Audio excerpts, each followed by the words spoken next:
They were once inseparable siblings, yet when they met again, they were like strangers. Brother Qian Guang had been on the battlefield for 10 years. The only way home was to survive. His sister and family were his last pillar of support. But on the battlefield, fortunes could change in an instant. A figure appeared, unstoppable wherever he went.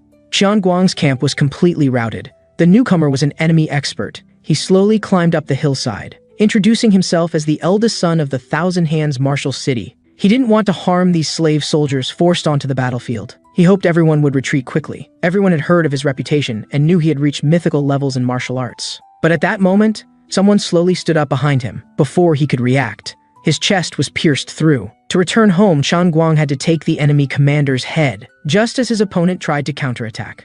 Qian Guang knocked him down the hillside. At that moment, someone shouted that Qian Guang had defeated the enemy general. Hearing this, the others rushed past the two men. For the reward, they charged into the city. Qian Guang had survived once again. In the Hanggu sect army barracks, Taiho praised Qian Guang for ambushing for 8 days, saying this task was perfect for him. Qian Guang asked about his reward. He had collected 20 martial artist heads. Taiho had promised him freedom and should keep his word. Taiho stepped on Qian Guang. A mere battle slave daring to ask for freedom? Obtaining those heads wasn't because of your skill, but because of my strategy. Then, he ordered his men to lock Qian Guang in the dungeon. In the dungeon, Qian Guang kept telling an old man about his past. 15 years ago, he was kidnapped and sold as a battle slave. Every day he thought of his family. That bastard had promised him freedom. But the old man ignored Qian Guang's ramblings. He was busy manipulating his hair. When their bodies touched, the old man seemed to gain some power. His hair shot toward the distant key. Then, his hair brought the key back. Qian Guang wondered how someone so skilled could be locked up here. But the old man remained silent. He guessed the old man couldn't move his legs, so he had to create some chaos. Soon after, the main hall caught fire. Qian Guang carried the old man and escaped in the confusion. But before they got far, 3 arrows struck the old man. The pursuers had arrived. Qian Guang hoped they would let him go since they were teammates. But just then, someone attacked from the side. He grabbed the old man and crashed into that person, then kicked him away. But by now, several people had appeared behind him. He pulled out the arrows from the old man's body, quickly took down one person, but another's dagger had already stabbed him. He immediately pulled out the dagger and counterattacked, only to be pinned against a tree by another. He could only use all his strength to choke the attacker. The battle ended in an instant. He got up and looked at the old man in the distance, thanking him for helping him survive. And so, Qian Guang returned to his hometown. But what awaited him was a grave. His father, while searching for him, had encountered mountain bandits. The once harmonious family had dispersed. His mother had vanished. His father had met a tragic end. Qian Guang cried, asking about his sister's whereabouts. Inside Moksan Fortress, people came and went. Qian Guang learned that his sister had been brought here. He searched everywhere for her but found no trace. Just then, he saw a girl surrounded by a crowd. It was his sister Myung-wol. He hurried forward, calling out, "Sister!" But seeing him, she was first startled, then immediately showed a look of disgust, and led her group away. Qian Guang didn't understand why his sister acted this way. He had to find out why she didn't recognize him, but the guard captain Aijung stopped him. Then, Aijung ordered her subordinates to drive Qian Guang away. The commotion also caught someone else's attention. Meanwhile, the Hanggu sect had extinguished the fire. They couldn't understand how Qian Guang had escaped. The furious Taiho ordered his men to capture Qian Guang alive. Though the damage was minimal, he wanted to make him suffer a fate worse than death. Elsewhere, the guards took Qian Guang to an alley. They were discussing Myung-wol's beauty and figure. After all, even they wanted to drink with her. Qian Guang couldn't bear hearing them insulting his sister. He could no longer tolerate it. He wouldn't allow these people to slander his sister. Seeing him resist, they drew their swords and attacked Qian Guang. This conflict was observed by someone nearby. Seeing Qian Guang's agility, he already had a plan. At this point, Qian Guang had been caught by the guards. He had no strength to fight back, but something appeared in the sky, landing and exploding. Everyone's eyes were blinded by the smoke. A mysterious person appeared beside Qian Guang, taking him away from there. Later, they arrived at the riverside. The youth told him not to rub his eyes, and told Qian Guang his name was Manji. If he wanted to enter Chongyongzhang, he could help. He knew of a dog hole that could reach the Jibang dormitory, but he had no interest in women. In the early morning, inside Chongyongzhang, 2 people were discussing the day's events. That man actually knew Myung-wol's name. Myung-wol felt he must be her brother. She said she had given up hope of living before. Now that she was finally treated as a human, a beggar suddenly appeared claiming to be her family. The brother who abandoned her as a child and disappeared, he might as well be dead. Their conversation was overheard by Qian Guang under the tree. So his sister had been living in hell every day. Hearing his sister's grievances, he sank into thought. At this moment, Manji appeared, interrupting his thoughts. But Qian Guang ignored him, still listening to his sister's words. Seeing this, Manji asked him to check his bundle. He needed to use the toilet, but actually, he climbed onto the roof. he came to steal the girl's money. But he needed a scapegoat. Having seen Guang's skills earlier that day, he could give him enough time to escape. This was a great opportunity. At this moment, Guang was still reflecting on his sister's words. Indeed, he couldn't do anything for his sister now. Just then, Shangyunjong erupted into chaos. Everyone was shouting about a thief, and the bundle beside him caught fire. Immediately, a flame shot up into the sky, illuminating the entire courtyard. Guang knew it was trouble and fled quickly. But behind him, a figure was already pursuing with a sword. Aijung demanded he return the ornaments. Guang didn't know what she was talking about. Guard Captain Aijung didn't listen to Guang's explanation, continuously attacking him. Guang pulled a vine to knock her down, and said he didn't want to fight a weak woman. But these words deeply angered the woman. Her sword headed straight for Guang's forehead. Guang's forehead was bleeding heavily. His opponent had used a killing move, but Guang had never seen a female martial artist on the battlefield. He never thought he would encounter one today. He had no way to fight back. Soon he was seriously injured. He hid behind a tree, frantically thinking of a strategy. But Aijung wouldn't give him a chance. With one sword swing, the sword energy actually curved, heading straight for Guang. Before he could react, his abdomen was hit. Captain Aijung came to him asking about the stolen goods. If he didn't confess, she would end his life. But Guang knelt and begged for mercy, because he only needed her to lower her guard for a moment. Seeing this, Aijung reluctantly put away her weapon and told him to confess quickly. But unexpectedly, in that moment, Guang had already kicked away her weapon and pinned Aijung to the ground. The captain then attacked Guang's wounds. Like this, they grappled with each other and rolled down a cliff. When Aijung opened her eyes again, Guang was already unconscious beside her. By now, her subordinates had found them. They brought Guang back to Chongyunjong. They questioned him about the stolen ornaments, but Guang knew nothing about any ornaments. He indicated that a kid called Manji must have stolen them, not him. Guang wanted to say he came to see his sister, but remembering his sister's words, he held back. Myung-wol, watching her brother's expression, seemed to understand something. She requested from the head madam to let her handle this matter. The head madam didn't want to get involved, so she let Myung-wol handle it. Then she ordered her subordinates to first lock Guang in the warehouse. Myung-wol's companion didn't believe her brother was a criminal,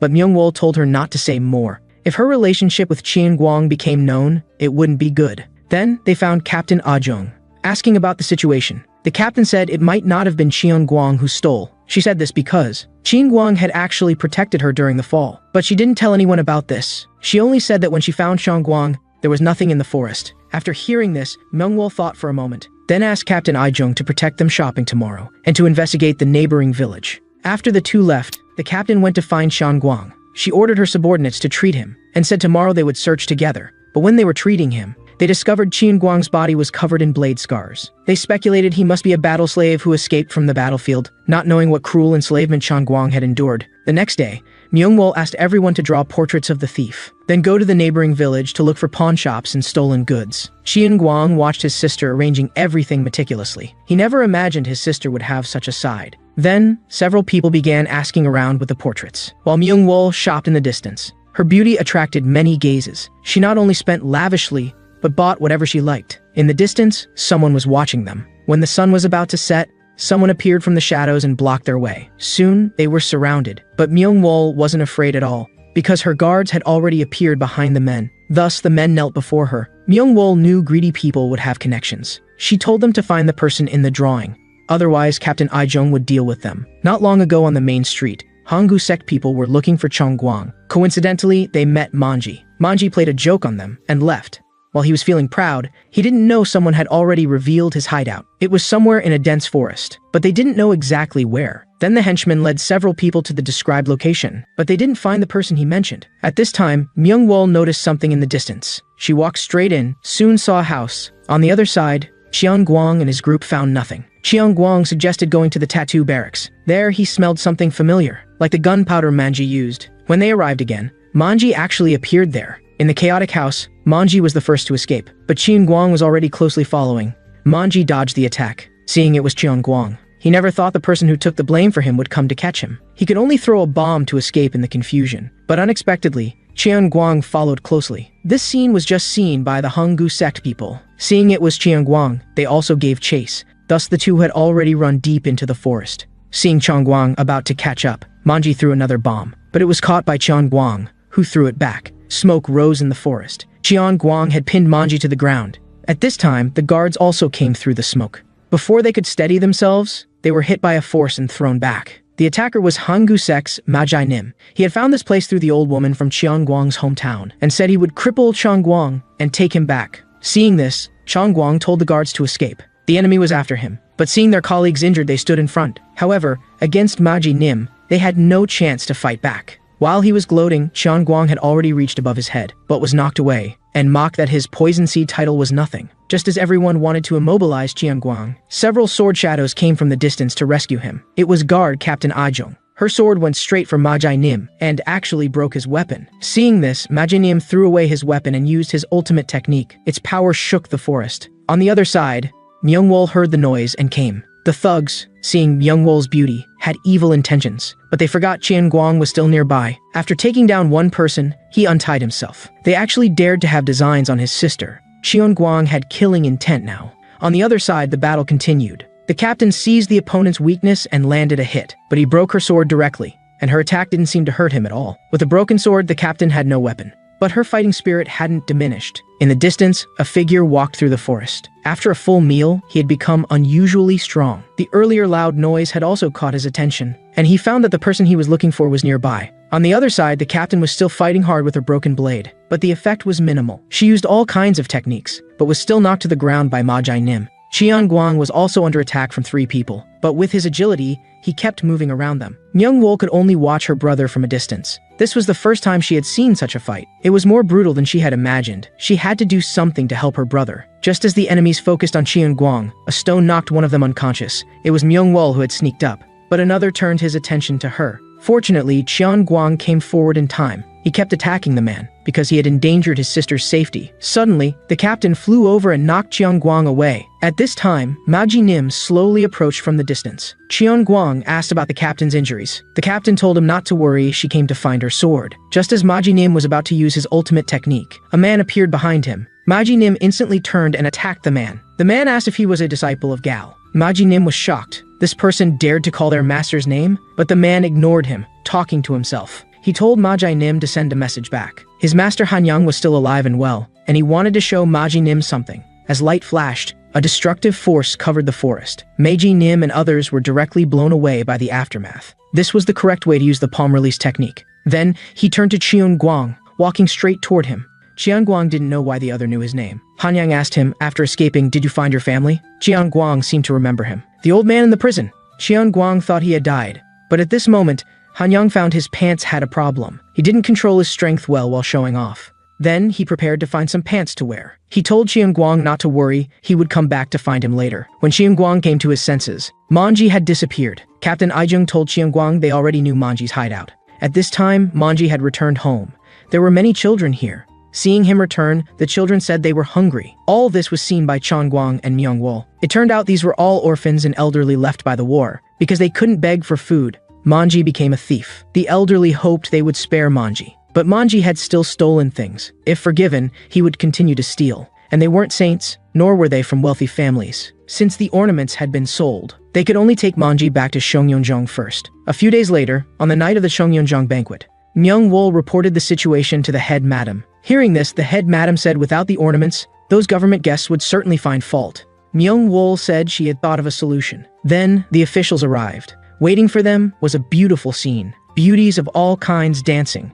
Qian Guang watched with anger. He could only seethe silently. At some point, Hanyang appeared beside him, asking Qian Guang if he was waiting for him. Actually, Hanyang's chi was sealed by his disciple's betrayal. But by chance, he used Qian Guang to open his energy channels and restored his bloodline by eating wild beasts. And only he could do these things. But Qian Guang couldn't listen to any of this. Looking at his sister in the distance, he was grinding his teeth in anger. On the officials' way home, Qian Guang blocked their path. The guards came forward telling Qian Guang to leave immediately, but he stared at the official. Seeing this, the guards had to draw their swords. With one move, they knocked Qian Guang down. Though he was agile, when facing real martial artists head-on, he didn't stand a chance. Just as they were about to end his life, a terrifying aura emanated from behind Qian Guang. There was a god or demon full of killing intent. The guard instantly felt chills and chose to flee, leaving Qian Guang, who didn't know what happened. At this time, Hanyang appeared above him, praising Qian Guang, saying it was amazing he had survived until today. Qian Guang asked Hanyang if he could make him stronger,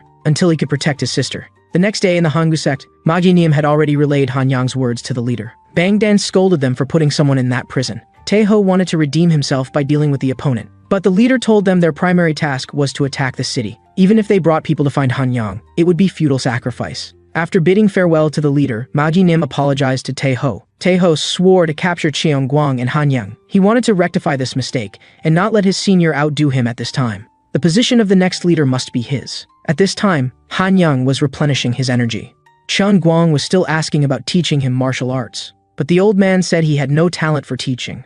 Otherwise, he wouldn't have been backstabbed by his disciple and locked in the dungeon. But he could let Cheongguang imitate his training beside him. But before all this, Cheongguang needed to accumulate internal energy and be able to see the opponent's Dantian operation. And Cheongguang had already overused his body, causing internal and external energy imbalance. So what they needed to do now was eat, to let the body recover before learning things. At this time, Manji asked from the side if it tasted good, then the two ordered a pile of food again. Cheongguang asked Manji why he was here. Manji said Myung-wol had hired him and arranged jobs for the elderly at his home. But the condition was that he would work for Myung-wol in the future, because Myung-wol was often treated inhumanely as a child. She wanted to become someone who couldn't be ignored by anyone. She wanted money, honor, and power. She wanted to become an empress. Although in others' eyes her thoughts might be a fantasy, but in this chaotic world, nothing was impossible. Manji was inspired by these words. He was willing to help Myung-wol achieve her ambition, begging Myung-wol to give orders quickly. Seeing this, Myung-wol told him to steal everything from someone's home. This was the first task. So Manji came to find Cheongguang for help. Cheongguang, hearing it was his sister's dream, agreed to help Manji. The old man also thought Myung-wol was quite ambitious, but they had a problem now. They had no money. Seeing they finished eating, the owner came to collect payment. At the same time, the two burst through the door, leaving Cheongguang alone to be caught by the owner. Next, Hanyang wanted to let Cheongguang feel what internal energy was, but they developed a strange atmosphere. But when the chi entered Cheongguang's body, what he felt was an unprecedented power. This kind of power was called energy adjustment. What he felt was chi that required long-term practice, now forcibly running through his body by Hanyang's power. With the increase of chi, the flesh would also become stronger. It could also slow aging, extending the prime period of the body. Now Cheongguang's body was still unfamiliar with chi, but forcing it a few times would master it faster than normal practice. This was also one of the basic abilities to become a martial artist. Cheongguang was very curious why Hanyang didn't seek revenge. But Hanyang didn't know why he should seek revenge, because he felt he wasn't a good teacher either. Mainly after living for 100 years, those things didn't mean much. After all, he was now free and enjoying himself. 10 days later, Cheongguang and Manji arrived at the tax official's home. Myung-wol had given them a list. They were to steal money acquired through abuse of power. Today, Myung-wol had invited the tax official to Cheongyeonjong. Most of the guards followed the tax official. But thinking of his sister's situation, Cheongguang became furious. Just as Manji told Cheongguang to be quiet, Cheongguang had already hit the guard instantly, then choked the guard's neck. The whole movement was fluid. Manji felt Cheongguang seemed more agile, and they also noticed their target in the distance. Several boxes of gold and silver, even Cheongguang found them heavy, but he secretly began to adjust his energy. Before long, Myung-wol received the money delivered by Manji. They didn't expect Manji to complete it by himself. Manji said Cheongguang also helped a little. But hearing about her brother, Myung-wol suddenly changed her attitude, then left the place. Manji didn't understand what happened, but after knowing Cheongguang was Myung-wol's brother, he was shocked. The next day, the tax official issued a notice, looking for witnesses who stole the tax money. The head madam and Myung-wol watched from a distance. The head madam hoped it wouldn't backfire on them. Myung-wol said everything was according to plan. Then the two actually went to the official's home, saying they heard the news on the road. They came specially to see if they could help. The tax official said in 2 days he had to submit the tax to the county magistrate. Myung-wol asked if the head madam could help. Hearing this, the tax official instantly had hope. Asked if they could lend some money, the head madam said she couldn't provide that much, only some savings. Hearing this, the tax official was very grateful for their help. Actually, this was all Myung-wol's plan. Half of the stolen money would be lent to the tax official. The rest would belong to the head madam. The head madam didn't understand what Myung-wol would gain. At this time, Myung-wol hoped the tax official would provide some collateral. The tax official didn't know what was needed. Myung-wol said there was a land nearby called Pyongya. Then, they went to Pyongya. But here, a large group of people had gathered. Seeing Myung-wol and the others, they asked their purpose. Myung-wol said she had obtained management rights to this place. The other party had recognized that she was from Cheongyeonjong's Jibang. They believed Myung-wol had forged documents. If she wanted them to leave, the owner should come personally. Just as Myung-wol wanted to say more, the opponent's attack had already come. The captain quickly stepped forward to block the attack. Then the opponent's leader told Myung-wol to leave if she didn't want to suffer. On the other side, Cheongguang caught 10 rabbits in just 10 minutes, but his master said he was far from good enough. To catch more, he needed to utilize his body's energy. Meditation alone was meaningless. Being able to mobilize qi at any time was the right way, and Guang had indeed become stronger. But it was still difficult to maintain the flow of qi in his body. Soon Manji came to find Guang, telling him about Myungwol's encounter during the day. Although Manji wanted to help, the opponent was too formidable. Hanyang then said the timing was perfect. Asked Guang if he wanted to teach those guys a lesson. Guang even had the heart to kill them. But Hanyang told him they needed a plan. There was no complete fairness in battle. Guang understood this best. That night, several people were having a party. At some point, Hanyang appeared beside them. He counted the number of people present. Then, a residual shadow remained in place. The remaining people in the distance were all immediately taken care of. And Hanyang appeared in the distance, holding a bun and carrying a woman. He left 15 people for Guang. Although they were martial artists, their level wasn't high. They were good practice targets for Guang. Hanyang reminded that the righteous tend to introduce themselves first. That was the most suitable moment for a surprise attack. But he couldn't rely entirely on luck in a fight. The most effective technique was to gather energy in one place, to inflict maximum damage in an instant. At the same time, he threw the bombs Manji had brought into the fire pot. As smoke rose, he continuously launched surprise attacks, instantly taking down several people. As the smoke dispersed, Guang leaped into the darkness. Then he suddenly appeared in the enemy's blind spots, constantly disappearing and reappearing to attack. Due to poor visibility, they began to attack indiscriminately. Being able to attack like this, Guang had to thank Taeho for his previous training. But at this time, an attack came from behind. The leader had stood up. He rebuked his chaotic teammates, and everyone immediately calmed down. Guang knew ambush tactics would no longer work. He could only evade while counterattacking. He minimized injuries, then attacked the enemy's vital points, using every skill he had. Because he wasn't from an orthodox sect, after dealing with the minions, only the leader remained standing in the distance. But now, Guang's condition only allowed one more all-out attack. He had to find his opponent's weakness, to use all his strength for a decisive strike, but the opponent blocked the attack, and pinned Guang to the ground. But unexpectedly, Guang grabbed his fist, and counterattacked again. But now, Guang's attacks could no longer hurt the opponent. Just as Guang could only defend, Manji appeared from behind. The leader immediately knocked Manji down. At this time, Guang had already risen, and stuffed something into the leader's mouth. With an explosion, the leader lost consciousness. But Guang's attacks didn't stop. He knocked the leader flying. Manji saw this and happily ran to Guang. Guang had survived again. At such a young age, she had seen hell. This became the girl's lifelong nightmare. To this day, Myungwol would still wake up startled because of it. They weren't considered living beings. Now, though she was no longer a child, dealing with those land occupiers was still troublesome. Just then, Manji burst in. Hearing sounds, he thought Myungwol was already awake. He eagerly came to tell Myungwol they had dealt with those people, but didn't say Guang helped, only that some wanderers solved the problem. Hearing this, Myungwol said she wanted to rest more, asking Manji to leave first. On the other side, Hanyang hummed a tune as he walked out of the room. He had just talked with several people all night. Guang had been waiting outside for him to come out. Hanyang was unconcerned, saying age was just a number. Then looking at the blood-covered Guang, guessed he must have returned victorious. Guang said the martial arts he taught didn't work. Without Manji, he would have died. Hanyang said those were just basics. Most importantly, returning alive already qualified him to enter the martial world. The next day, Myungwol brought the captain to that piece of land. The people who had occupied it had indeed disappeared. From Manji's words, Myungwol understood that Guang had definitely helped her. Was he trying to imitate being a good brother? Afterward, she instructed the craftsman to proceed according to plan. The captain discovered a torn piece of clothing among the ruins, and the blood trail of only one person led straight into the forest. After arranging the work, Myungwol took Manji to a certain place. She wanted to earn wealth that would make others envious. Then they arrived at the Moksan Fortress Trading Company.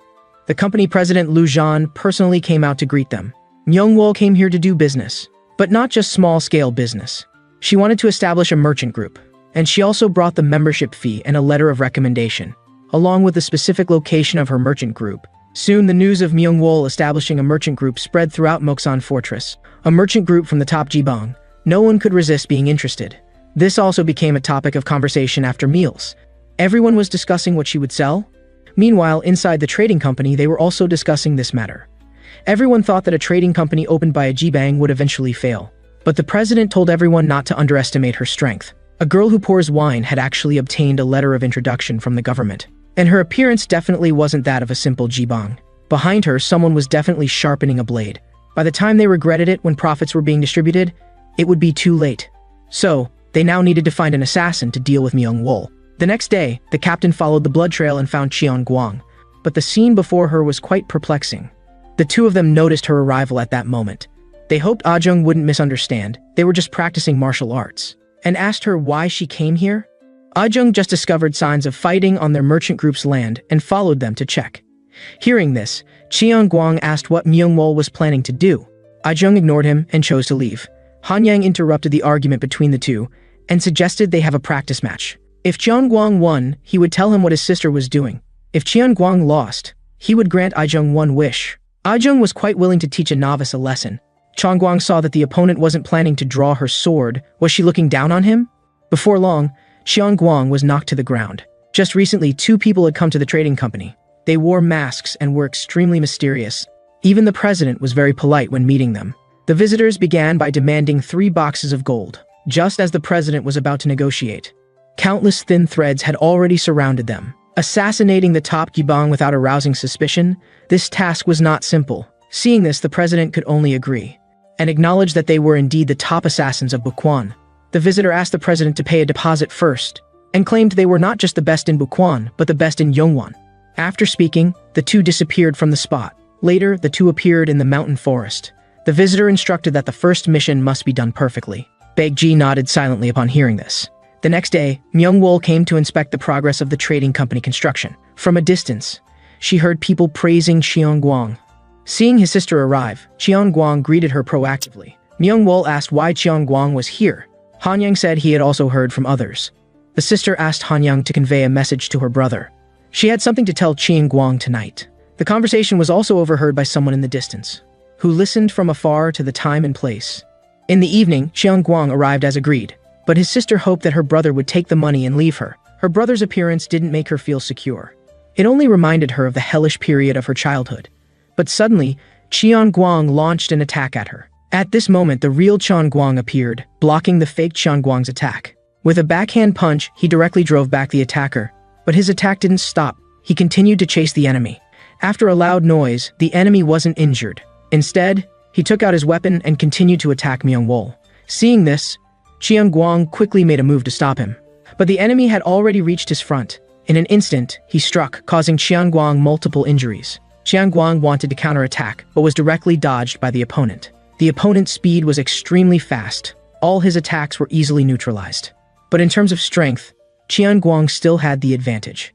After one strike, he directly tore off the opponent's human skin mask. For an assassin, having one's face exposed was a major taboo. At this time, several guards also came upon hearing the commotion. Seeing no possibility of assassination, he could only temporarily abandon the mission, and disappeared from the spot in an instant.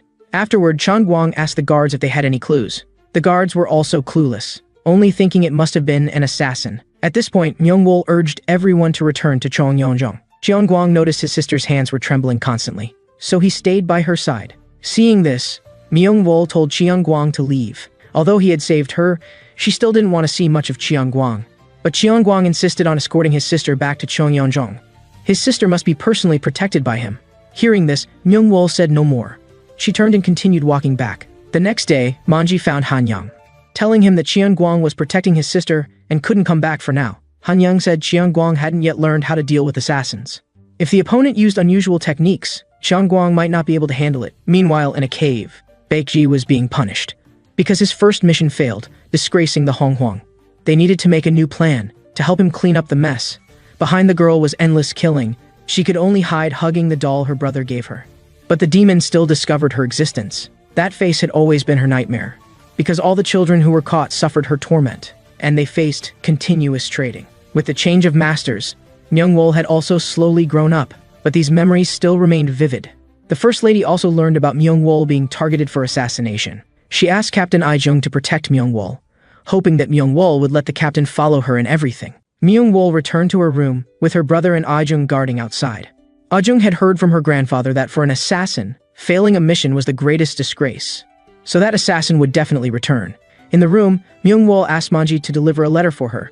Having survived until now, she had gone through countless life and death situations. Each time she had survived on her own, she hoped this time she could also solve it herself. Just as she was thinking, a dagger was stuck in the window. On it was a letter written by the assassin.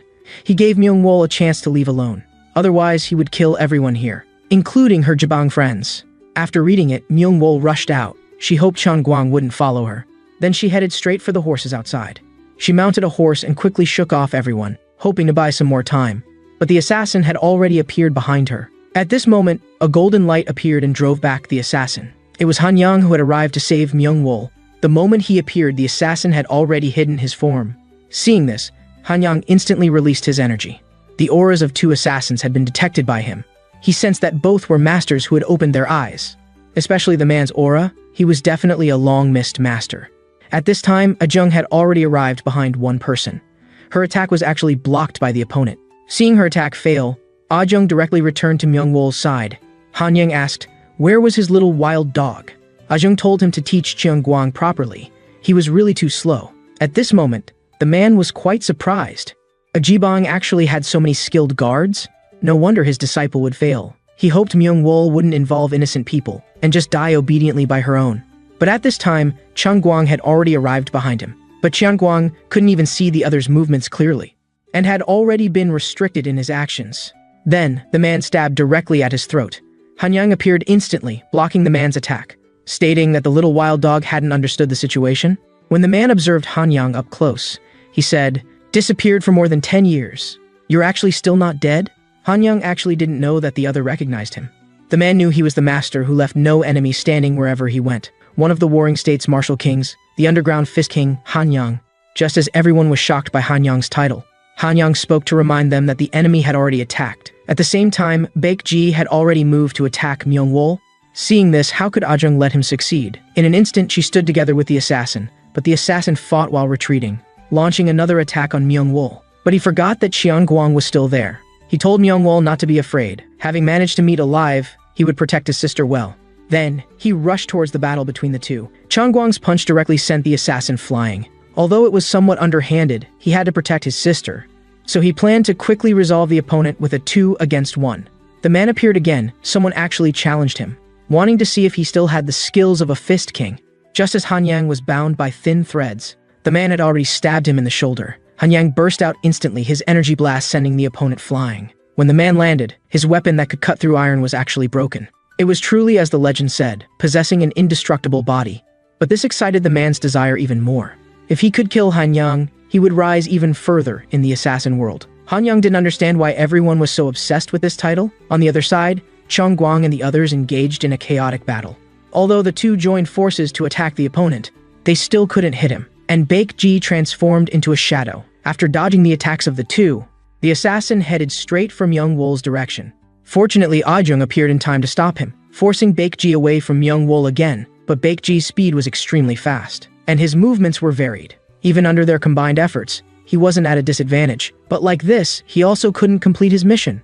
Then, he jumped onto a tree. Using his secret technique, countless fine threads directly surrounded the two. Just as Baekji landed, Ajung was already controlled by the thin threads. Cheung Guang quickly moved forward to help, but was also instantly trapped by the thin threads, and the threads were getting tighter and tighter. Seeing this, Ajung could only use her blade windstorm. Afterward, the two emerged from the smoke, striking Baekji simultaneously, but their clothes had been destroyed by the fine threads. At the same time, Han Yang and the other man were also competing. Although Han Yang's fist wind was powerful, he couldn't hit the agile enemy, and was also hit by him taking advantage of openings. The man admired the Fist King's powerful attacks, but attacks that couldn't hit him were useless. As another huge fist wind was launched, the man once again stabbed Han Yang. After dodging Han Yang's attack, he actually created countless shadow clones. He wanted to toy with Han Yang slowly before killing him. Then, countless shadow clones attacked Han Yang. Facing the endless shadow clones, Han Yang was stabbed again, but he immediately turned back, forcing the enemy to retreat. He changed the way he circulated his inner power.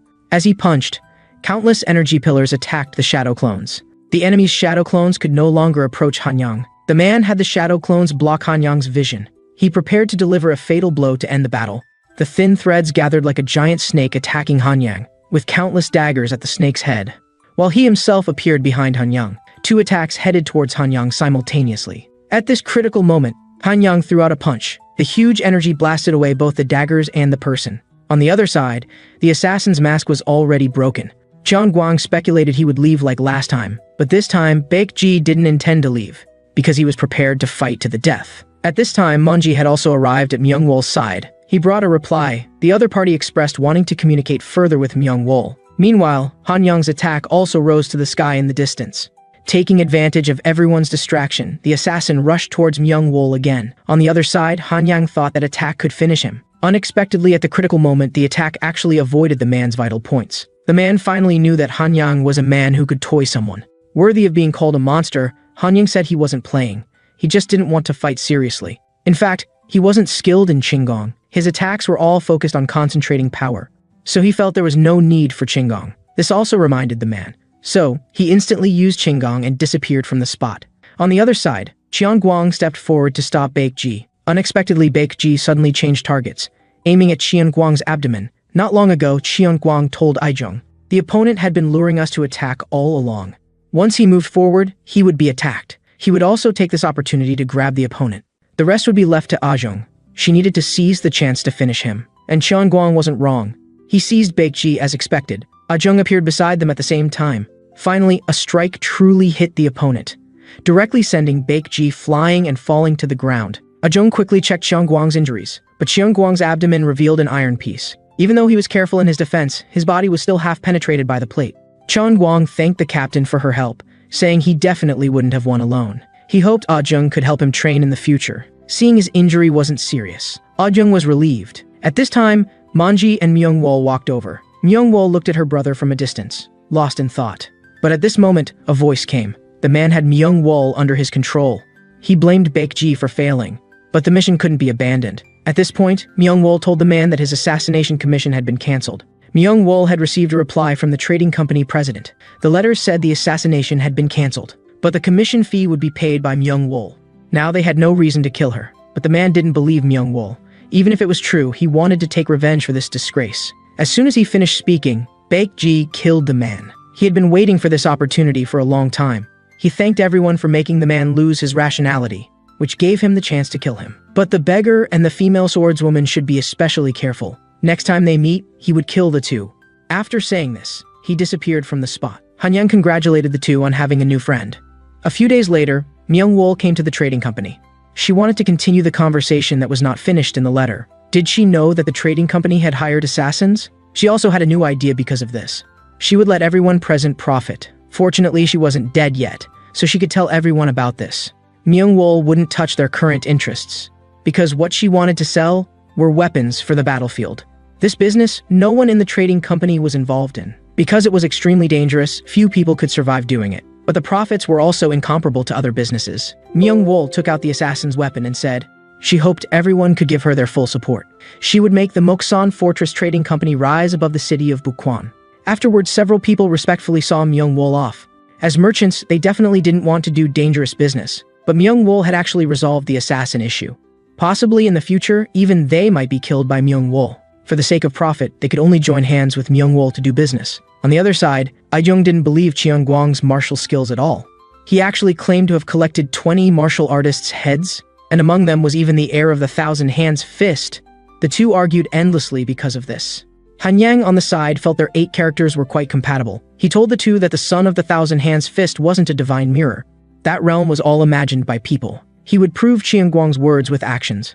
Han Yang asked Aizhong to attack him. Hearing this, Aizhong was quite willing to learn from a senior. Then she launched a sword attack. Martial artists could indeed be as tough as Vajra, which also made people mistakenly think they could be like divine beings. But once they let down their guard, their flesh was no different from ordinary people. Under specific circumstances, even children could kill immortals. The best example was himself. He was betrayed by his disciple and imprisoned underground for more than 10 years. This was the reality of the martial world. At this moment, Qian Guang finally realized that Manji wasn't by his sister's side, and Aizhong wasn't following either. Aizhong told Qian Guang Myung-wol had gone to the trading company. If Qian Guang joined Myung-wol's merchant group, he could better protect his sister in the future. When Myung-wol came out of the trading company, Qian Guang stopped his sister. He heard from Aizhong that his sister was going to establish a war trade merchant group. He wanted to apply to join the guard. After all, he had experience on the battlefield. After speaking, he waited for his sister's response. Myung-wol was surprisingly not against her brother. Anyway, anyone could participate in the martial arts competition. After saying this, she told Qian Guang to look at the announcement on the street. Then, she left the place. Early the next morning, Qian Guang came to the market, but he forgot he was illiterate, so he could only listen to people's discussions, and learned about the location and time of the martial arts competition. Qian Guang told Han Yang about the martial arts competition. Han Yang wasn't interested at all, but he thought Qian Guang could gain training from it, and could also earn some money to supplement household expenses. On the day of the competition, it was extremely busy. Myung-wol also made a lot of money because of this, solving the initial funding problem for the trading company. When Qian Guang came, Manji found him. He told Qian Guang that he had made some adjustments to his registration form. Because there were too many registrants, he almost got eliminated in the first round. But Qian Guang hoped Manji wouldn't do bad things anymore. Manji, on his way back, was knocked down by someone, and the other person didn't even apologize. While helping Manji up, Qian Guang had already prepared for battle. He asked the man to apologize to Manji, but the other instead mocked him. Just then, someone intervened in their dispute. At the same time, the organizers asked all participants to enter. The competition officially began. For safety, all weapons with sharp edges had to have sheaths. The first round match was precisely between the impolite man from before, and coincidentally, his opponent was Qian Guang. As the match began, Qian Guang slowly walked towards the man, saying he had a gift for him. Then, a handful of sand was thrown out, followed by a direct kick to the opponent's vital area. Everyone was shocked by this. The referee quickly came forward, telling Qian Guang he had committed a foul, because he had attacked a place that couldn't be attacked, the opponent's penis. The spear warrior from earlier noticed Qian Guang's strength. It seemed he wasn't a fool, but an interesting guy. Qian Guang wasted the opportunity to get close to his sister due to the foul, but friends consoled him. At least he brought laughter to people. And the competition wasn't affected by the farce.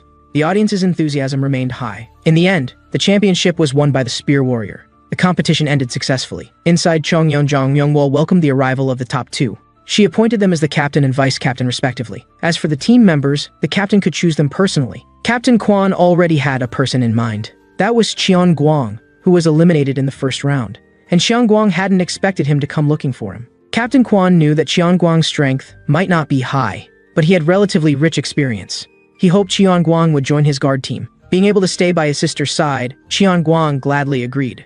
The next day, the trading company took Myung-wol to find a blacksmith. He was the most famous blacksmith in the area. When he learned that Myung-wol wanted to be a weapons merchant, he said Myung-wol was more ambitious than men. Their family had been forging weapons for generations. Even the emperor's accessories were forged by them. But regardless of the purpose, he was the creator of products that brought chaos. After everyone bid farewell to the blacksmith, Myung-wol asked Qian Guang why he was here. Captain Quan said that Qian Guang was the talent needed by the guard team. Myung-wol didn't want to interfere too much. Then she asked everyone, "How about the blacksmith just now? Could the weapons be entrusted to him for forging?" Myung-wol said, the blacksmith's weapons could enhance his combat ability. But the captain thought that the blacksmith's weapons were a bit too good. On the battlefield, if the weapons were too good, they would be targeted by enemies in an instant. Myung-wol agreed with the captain's opinion.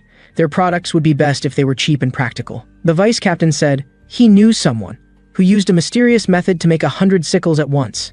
Hearing this, Myung-wol was very interested. After all, for the first trade, she wanted to see for herself. That night, the First Lady learned that Myung-wol would be leaving for 10 days. She was very worried about Myung-wol's safety. The First Lady still didn't want Myung-wol to do scary things. Myung-wol said she was a ruthless girl, telling her not to worry about her. The First Lady knew Myung-wol's personality, so she left first. Myung-wol was curious why Ai-jung was still here. Ai-jung said just in case, she would wait until Myung-wol left. So, the two stayed for a long time.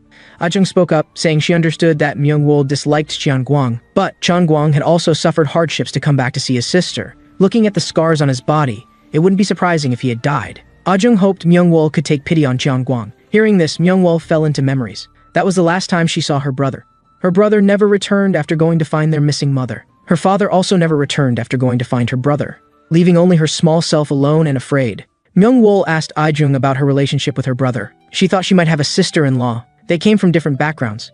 It was impossible to understand her. Qian Guang's departure had caused her family to break apart. At a young age, she lived like an animal. Qian Guang struggled to survive on the battlefield. She herself was living in hell, enduring all kinds of disgusting things. The next day, several people set off for their destination. Just as Myung-wol was asking how much longer until they arrived, Manji looked into the depths of the forest. He heard the sound of beasts, and it was mixed with human voices. At this time, several fierce beasts were chasing two boys. In the moment of crisis, the vice-captain saved the two children. He told the children to quickly hide behind him.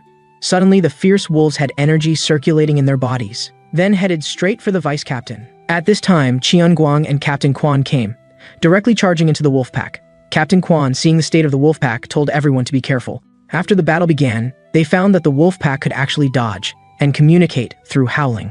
Indeed, they were trained beasts. They centered around the children, maneuvering against the fierce wolves. Facing many beasts, the three were caught in a fierce battle. From time to time, fierce wolves would sneak attack the children. To save the children, the vice captain was also in danger. Fortunately, Qian Guang helped in time. The two coordinated, temporarily resolving the crisis. At this time, they also discovered that the alpha wolf was directing from a distance. Captain Quan knew that eliminating the alpha wolf was the only way to end the battle. Seeing this, he headed straight for the alpha wolf. After instantly eliminating the alpha wolf, the wolf pack dispersed as expected. So, several people arrived at their destination. Unexpectedly, the children they saved were the village chief's sons. Learning of Myungwol's purpose in coming here, the village chief led them to tour their smelting factory. Their craft didn't use hammers to forge, but relied on smelting and then pouring into molds. Although not as durable, the efficiency was very high. Myungwol asked if weapons could be mass-produced like this. They would invest. The village chief very much wanted to help his benefactors, but they were now controlled by someone called the Mountain Lord. Their children or women were taken away as hostages. They had trained large numbers of beasts. The villagers couldn't resist them at all. The children had escaped only to be attacked by the wolf pack. Myungwol asked the captain how dangerous the mountain bandits were. The captain said it would be very difficult to defeat them. The opponent was more like a military group. At this time, the Mountain Lord had already brought people to the village. The Mountain Lord asked the village chief to explain why the children were here, and half of the wolf pack that was sent to capture them had been killed. Could it be that the village had hired mercenaries to deal with them? Myungwol wanted to step forward, but was stopped by the captain. Because if a fight broke out, he couldn't guarantee Myungwol's safety. To punish the village, the Mountain Lord actually let fierce wolves attack a child. Just then, Qian Guang and the vice captain appeared. Seeing this, Myungwol could only come forward to resolve the situation. She stated she was just the head of a merchant group. She would pay for the previous misunderstanding. Then, she slapped Qian Guang and expressed apologies to the other party. She also quickly made the two bow and apologize. She came here only to do a trade transaction and would give the Mountain Lord a satisfactory proposal. The Mountain Lord, seeing that the other was a beautiful noble lady, wanted to hear what she had to say. The captain told Qian Guang not to be sad. If Myungwol hadn't done this, they might have died here. Qian Guang knew he was too rash. He wouldn't blame Myungwol for doing this, for the safety of her subordinates and herself. She could only use interest to temporarily ease the conflict with the mountain bandits. But the Mountain Lord didn't want to discuss this in the village. He asked Myungwol to come to the mountain stronghold to talk. Seeing this, Myungwol could only agree, but using grooming and dressing up as an excuse, she hoped to go later. The Mountain Lord agreed to her request, and had his subordinates wait here for Myungwol. As the Mountain Lord left, although they avoided an immediate fight, they also had to consider how to leave here alive. Now they could only wait for Manji to come back to make plans. Earlier, Myungwol had asked Manji to follow the mountain bandits to gather intelligence. It turned out the mountain bandits had captured villagers to mine minerals. Another house had a large number of wolf packs. Manji also heard their conversation. They already believed Myungwol's proposal. After all, Myungwol's proposal had no impact on them. If Myungwol tried to trick them, they would just kill her. When Manji returned, he reported what he had seen to everyone. After listening, Myungwol revealed her plan. She decided to launch a preemptive strike against them. She didn't want to treat the villagers as slaves. The village gaining freedom would also benefit their merchant group. She was sorry to make everyone take risks with her, so she still needed everyone's opinion. When everyone left, Qian Guang stayed behind alone. He didn't want his sister to face danger alone. For her great cause, Myungwol had to take the lead. And about that slap she gave Qian Guang, she apologized to Qian Guang. Qian Guang was surprised after hearing this. He hadn't expected his sister to apologize to him. Afterward, everyone followed Myungwol to the mountain stronghold. They also saw the slaves there, all elderly people and women. This also reminded Myungwol of her childhood self. Similarly, Qian Guang also recalled those memories. As several people walked through the camp, guards stopped everyone, asking them to hand over their weapons. And only Myungwol could proceed forward. Seeing this, Qian Guang called out to Myungwol. He was still worried about Myungwol going alone. The subordinate urged Myungwol to follow him. When they arrived at the main camp, the Mountain Lord had been waiting for a long time. He poured Myungwol a cup of wine, and stated it wasn't poisoned, she could eat and drink with ease. Myungwol didn't hesitate and took the wine cup. Before long, the two had drunk quite a bit, and the Mountain Lord could no longer drink anymore. Taking advantage of the alcohol, he no longer concealed his intentions, directly pressing Myungwol down. Just as the Mountain Lord lowered his guard, Myungwol already had a hairpin in her hand, directly aiming at the Mountain Lord's neck. Outside, everyone was waiting for the signal, but Captain Quan became extremely anxious after losing his weapon. He told everyone not to worry about him. Qian Guang stared fixedly in the direction of the tent. On the other side, Myungwol had already stabbed the Mountain Lord, but the Mountain Lord knocked Myungwol to the ground with one punch. Just as he was about to deal with Myungwol, he had already lost too much blood and fainted on the ground with no strength left. The sounds of fighting were also heard by people outside. At this moment, Manji appeared from above, landing directly in front of Myung-wol. Instantly, smoke filled the tent.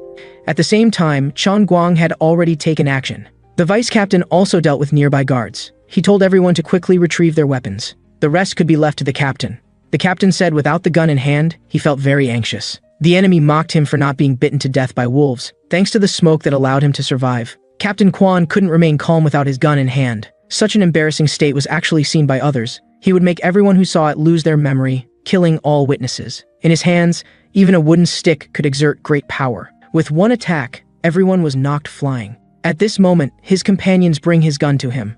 When the weapon is in his hands again, he becomes invincible. Just before Myung-wol and the others depart, the villagers bring everything with strong scents. Because wolves have sensitive noses, Manji plans to create a large number of pungent smoke bombs. Then he hands Myung-wol's letter to the village chief. In the letter, she asks the chief to help them destroy the mountain fortress. The chief doesn't understand why Myung-wol would fight for them. Manji tells the chief that Myung-wol also lost her family, and she was sold as a slave when she was very young. Meanwhile, on the battlefield, Cheon Guang is struggling.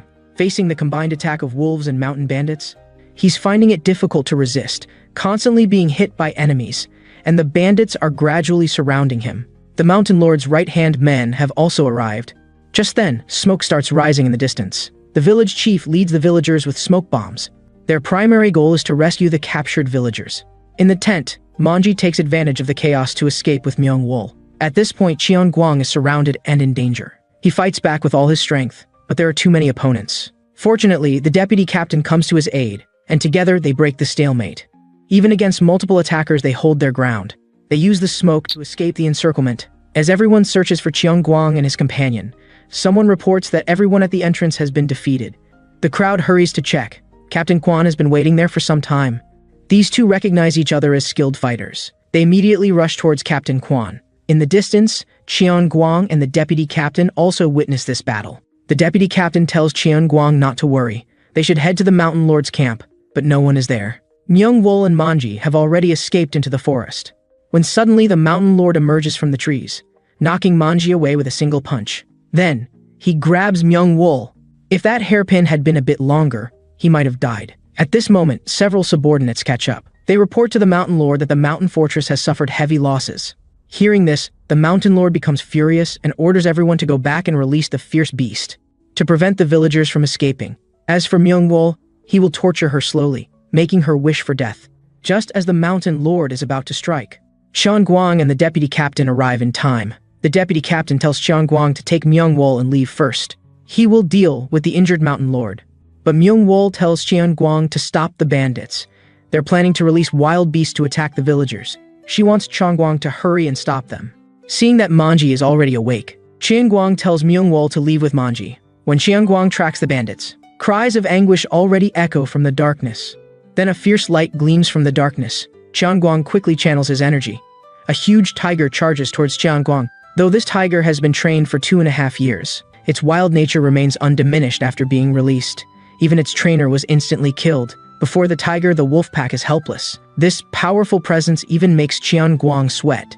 While he's thinking, the tiger suddenly pounces and knocks him down. Although Cheon Guang often captured wild animals with Han Yang, he has never seen such a large tiger.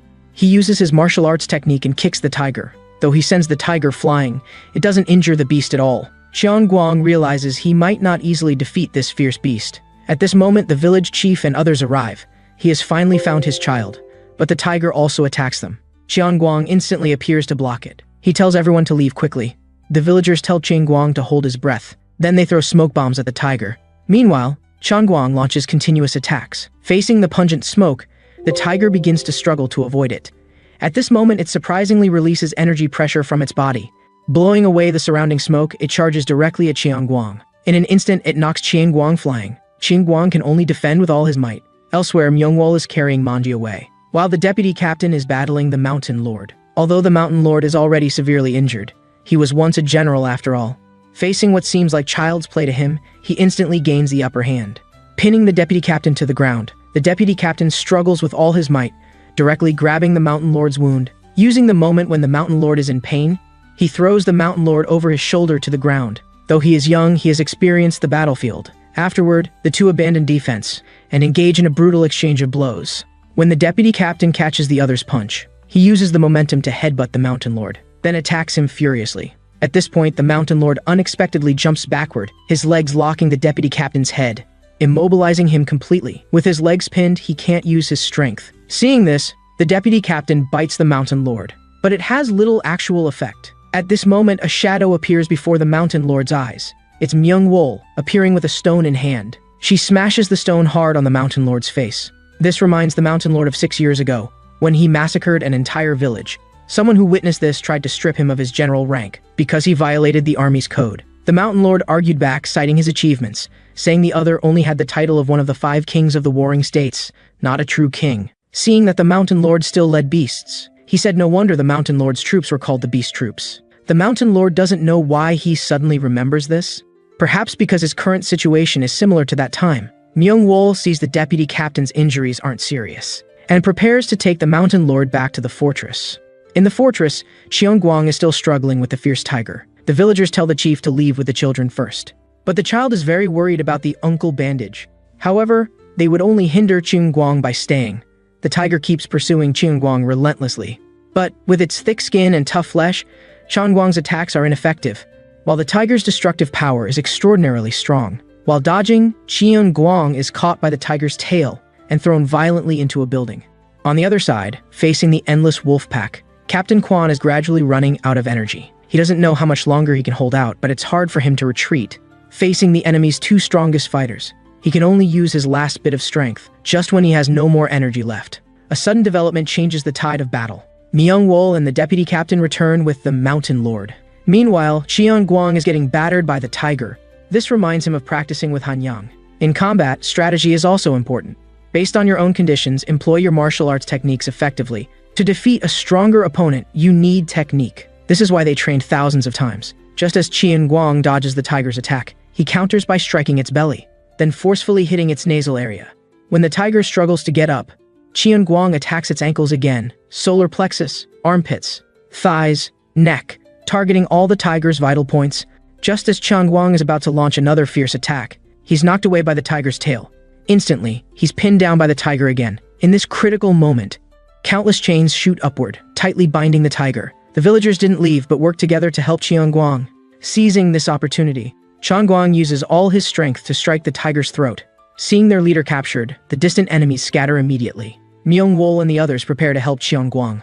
When they arrive, they see everyone working together against the tiger. With a powerful strike from Cheonggwang, the tiger can no longer hold on and falls. As the tiger collapses, they have completely triumphed. Afterward, several people quickly take Cheonggwang for treatment.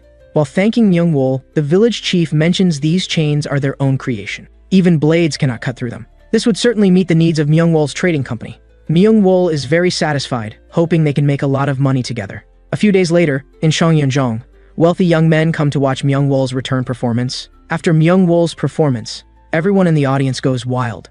Songyeonjong becomes extremely lively again. Captain Kwan and Ah-jung guard the entrance. After introducing themselves to each other, Ah-jung arranges to spar with him when they have the chance. Captain Kwan learns that the other is a descendant of the One family. Working as a guard here must have some hidden circumstances. Inside, everyone is curious about what Myung-wol's trading company will sell. But Myung-wol is only interested in one person. She heard that person's classmate holds a high position in Bukwan Fortress. She hopes to hear from him what his classmate is really like. The next day, at Myung-wol's trading company, the craftsmen have produced a batch of equipment. Though rough in appearance, the quality is good. Myung-wol discovers that Hanyang is actually working here. It turns out to repay for their previous unpaid meal. He and Cheonggwang have been working at the trading company to pay off the debt. Meanwhile, their security team has recruited a batch of new people. Myung-wol has also received a letter of recommendation.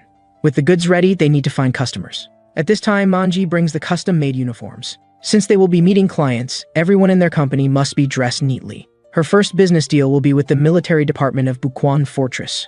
The person in charge there is particularly conservative and has never visited Songyeonjong for a drink. Such a person would be more receptive to her proposal. Since Bukwan Fortress recruits farmers, the military department can't possibly equip them all with weapons. Although they have post-war compensation funds.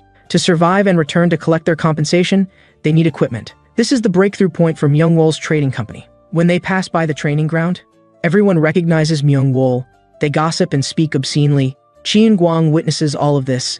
Afterward, they find the chief instructor. Myung-wol details the prices of the equipment. Myung-wol's products aren't exceptional, but they are decently made. The armor can also block fatal strikes. But the other party indicates that many people have offered them orders for weapons and armor. Myung-wol clarifies that they've misunderstood her intention. Their weapons are for sale to farmers who've been recruited. Myung-wol's equipment is affordable, solving the problem of farmers being reluctant to buy weapons. This way, it enhances the combat strength of Bukwan's conscripts while reducing military expenses. This proposal also piques his interest. He decides to show Myung-wol around the military department, then discuss further after an in-depth exchange. After the tour, the chief instructor decides to consider it carefully. Myung-wol thinks this deal should go smoothly. When walking past several men, Myung-wol politely bows to them. But one of them rudely extends his hand and takes advantage of Myung-wol. Cheon-gwang certainly won't tolerate such behavior. Their dispute quickly draws attention. From a distance, someone loudly reprimands the two. He won't allow anyone to insult the disciples of their Sunlight Martial Arts School. At this moment, the chief instructor is also drawn by the dispute. The speaker turns out to be the instructor's son. Seeing this, Myung-wol quickly indicates it's a misunderstanding. Cheon-gwang understands his sister's meaning and hurriedly apologizes too. But the other party persists. Seeing Cheon-gwang's dissatisfied expression, he decides to resolve the misunderstanding in a martial way and asks his father to oversee a duel. The chief instructor finds it interesting and asks Myung-wol's opinion. Myung-wol is lost in thought. Captain Kwan also saw the other man make his move. Resolving it with a duel isn't bad, but why isn't the person who actually made the mistake fighting? Instead, the chief instructor's son steps up. He tells Cheon-gwang he can't win, otherwise the deal might be cancelled. But he can't lose too obviously. They're just being toyed with. Cheon-gwang sees Myung-wol remaining silent and steps forward saying he's caused trouble again. Myung-wol doesn't blame Cheon-gwang, she knows he's telling the truth. The other man tried to take liberties with her, but in the current situation, Cheon-gwang can only step forward for the duel. She tells Cheon-gwang to try not to embarrass the opponent too much. Afterward, as the two walk toward each other, the chief instructor announces the start of the match. The opponent begins with a killing move. Meanwhile, Cheon-gwang recalls the captain's words, to fight with full effort, but to lose the match. Then, the two engage in battle. A man in the distance is also attracted by the fight. He is one of the strongest warriors of the Northern Fist School. The chief instructor hurriedly goes forward to pay respects. Myung-wol didn't expect to meet him this way, but his attention is focused on the battle, because Cheon-gwang's martial arts seems strangely familiar to him. The old man, though respected by outsiders now, was once subjected to many setbacks in his youth. His most proud unit was completely destroyed. Fortunately, someone stepped in to save him, allowing him to survive. From then on, he finally realized how insignificant he was. That person told him to live well. On that battlefield, he was simply outmatched. Afterward, he was taken away from the battlefield by his disciple, and this young man somehow reminds him of that person. His gaze falls completely on Cheon-gwang. The instructor's son wanted to showcase his skills in front of his father, but Cheon-gwang is making him look bad. It seems he must use some tricks now. He charges toward Cheon-gwang again. While attacking, he quietly tells him that the man taking liberties with Myung-wol is her destiny. A courtesan actually putting on airs and discussing cooperation with his father? Just as Cheon-gwang is distracted by these thoughts, he moves to the side, landing a hit on Cheon-gwang while continuing to insult him. These words completely infuriate Cheon-gwang. He will pay for his foul mouth. Seeing this, everyone rushes toward Cheon-gwang, and Cheon-gwang no longer holds back, directly punching toward the crowd. But just as he throws his punch, an old man suddenly appears in front of him. He asks Cheon-gwang who taught him his martial arts. Later, they find Hanyang. Mong-jeo can't believe he would see his benefactor again, and kneels down in gratitude. He invites Hanyang to live in his mansion. Hanyang says he just needs help paying off his food debt. Mong-jeo gladly agrees, and remarks that Cheon-gwang looks exactly like a young Hanyang. If he had known earlier that Hanyang was betrayed, he would have helped. Hanyang doesn't care about such worldly matters. Cheon-gwang knows Hanyang just doesn't like troubling people. Afterward, he chatted with Hanyang for a long time. When parting, he says he will visit Hanyang often. Then he tells the chief instructor to give the business to Myung-wol. After all, they don't need to pay much. Besides, his son took liberties with Myung-wol. During the practice, his words were all heard by Mong-jeo. He apologizes to Myung-wol for his poor management. Seeing this, the chief instructor also apologizes for his son. Myung-wol, looking at the scene before her, is at a loss. She hurriedly bows back, thanking them for their trust.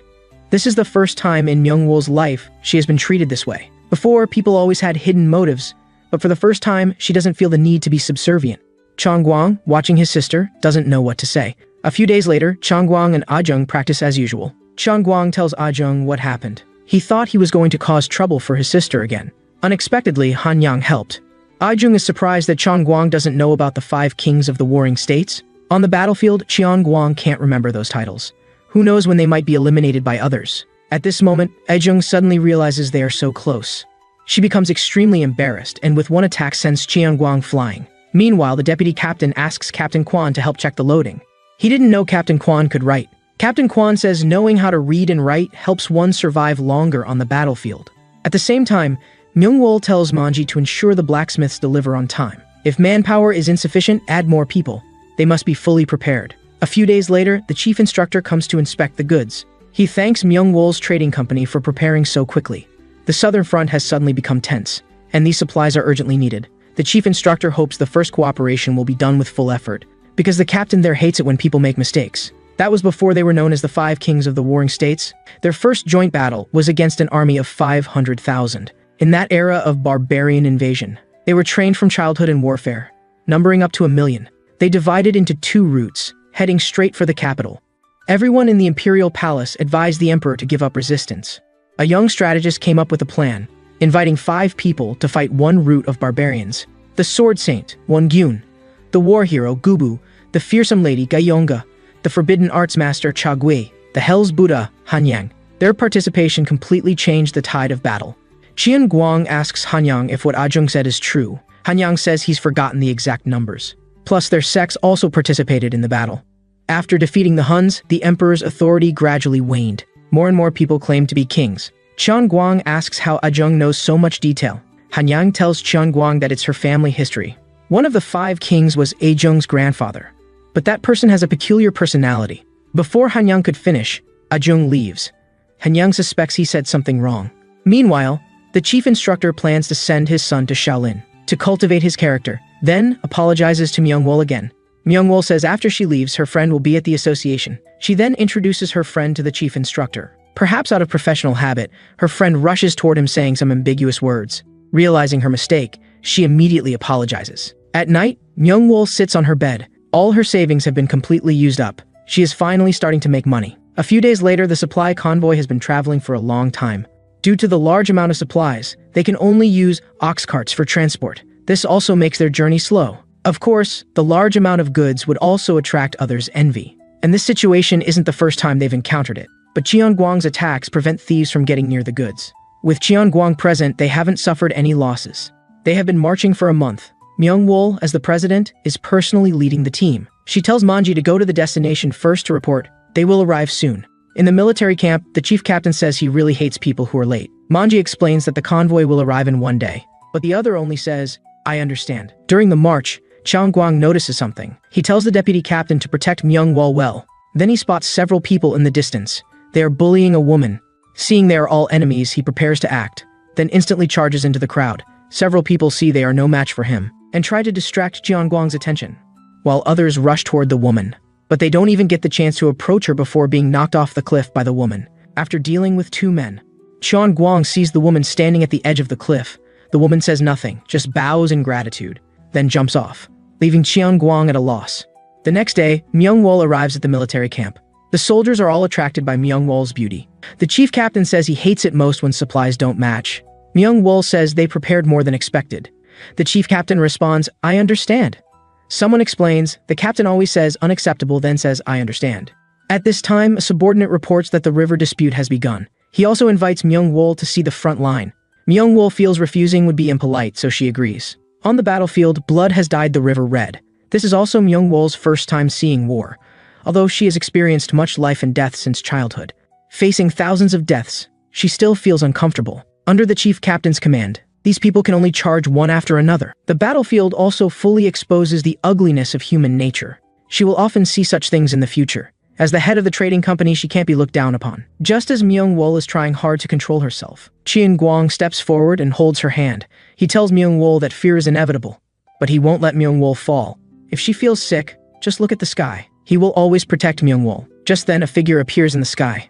It's General of Cheng Nation, So Yu. He slowly descends to the middle of the river. Seeing this, the chief captain says this person is too annoying, so he immediately uses his lightness skill, landing directly in front of the general. The two meet without saying much, directly engaging in full combat. The battle's impact spreads throughout the battlefield. River water splashes to the distant crowd. People exclaim that the opponent is fighting evenly with one of Buquan's 12 strongest. The battle thus ends without a victor. Myung-wol's trading company stays temporarily for the handover of supplies. She asks the deputy captain to send samples for testing.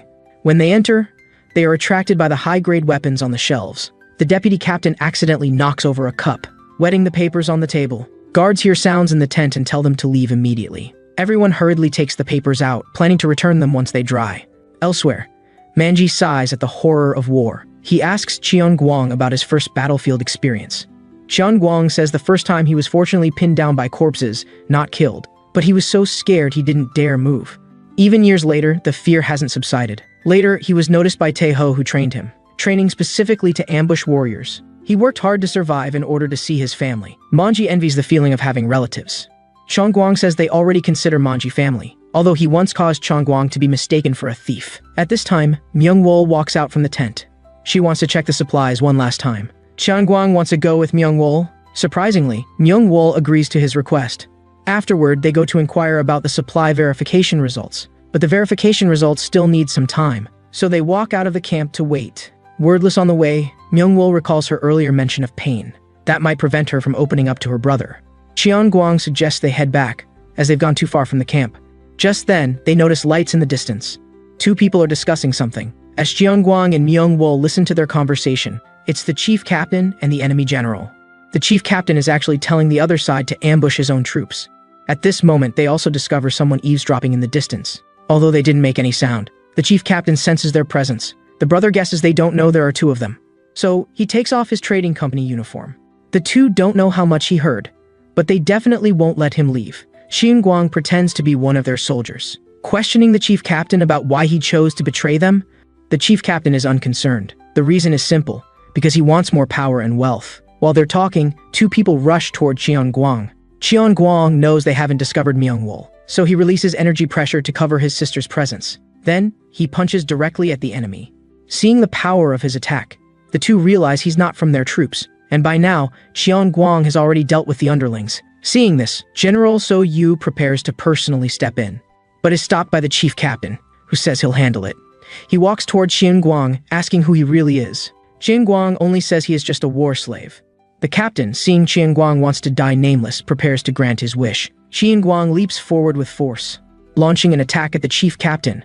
Unexpectedly, he's hit by a punch. This reminds him of Han-yang's words. They have trained together for 2.5 years, but Cheon-gwang can't rely solely on his martial arts. He must also be flexible in application. Otherwise, he will never defeat Han-yang. And if he encounters others, his advice is to run away quickly. The moment Cheon-gwang lands, the chief captain is already behind him. Cheon-gwang dodges the attack while striking at the chief captain, but his attack has no effect, so he is thrown against a nearby tree. Cheon-gwang counterattacks again, crouching to gather strength for one last effort, then using all his strength to strike directly at the chief captain's abdomen, but still unable to hurt him. Cheon-gwang doesn't give up. A move finally hits the other's face, seeing his attack finally effective. Cheon-gwang quickly creates distance, just as he's thinking of a strategy. The chief captain already draws his dual blades. He really hates fighting. He stabs one blade toward Cheon-gwang. Instantly, Cheon-gwang's body is pierced, blood splattering. Myung-wol in the distance clearly sees everything, but someone covers her mouth, preventing her from making a sound. The deputy captain and Manji appear by her side. Earlier, while the deputy captain was drying the paper, Manji was curious about what they were doing, then grabbed a paper to check. When Manji saw what was written, he knew something was wrong and found this place. They can only watch from a distance as Cheon-gwang falls into the ravine. The chief captain tells General So-yu to leave quickly, then proceed according to plan. Afterward, Myung-wol and the others return to the camp. According to the paper, they will be ambushed. They might all die here. Myung-wol says nothing.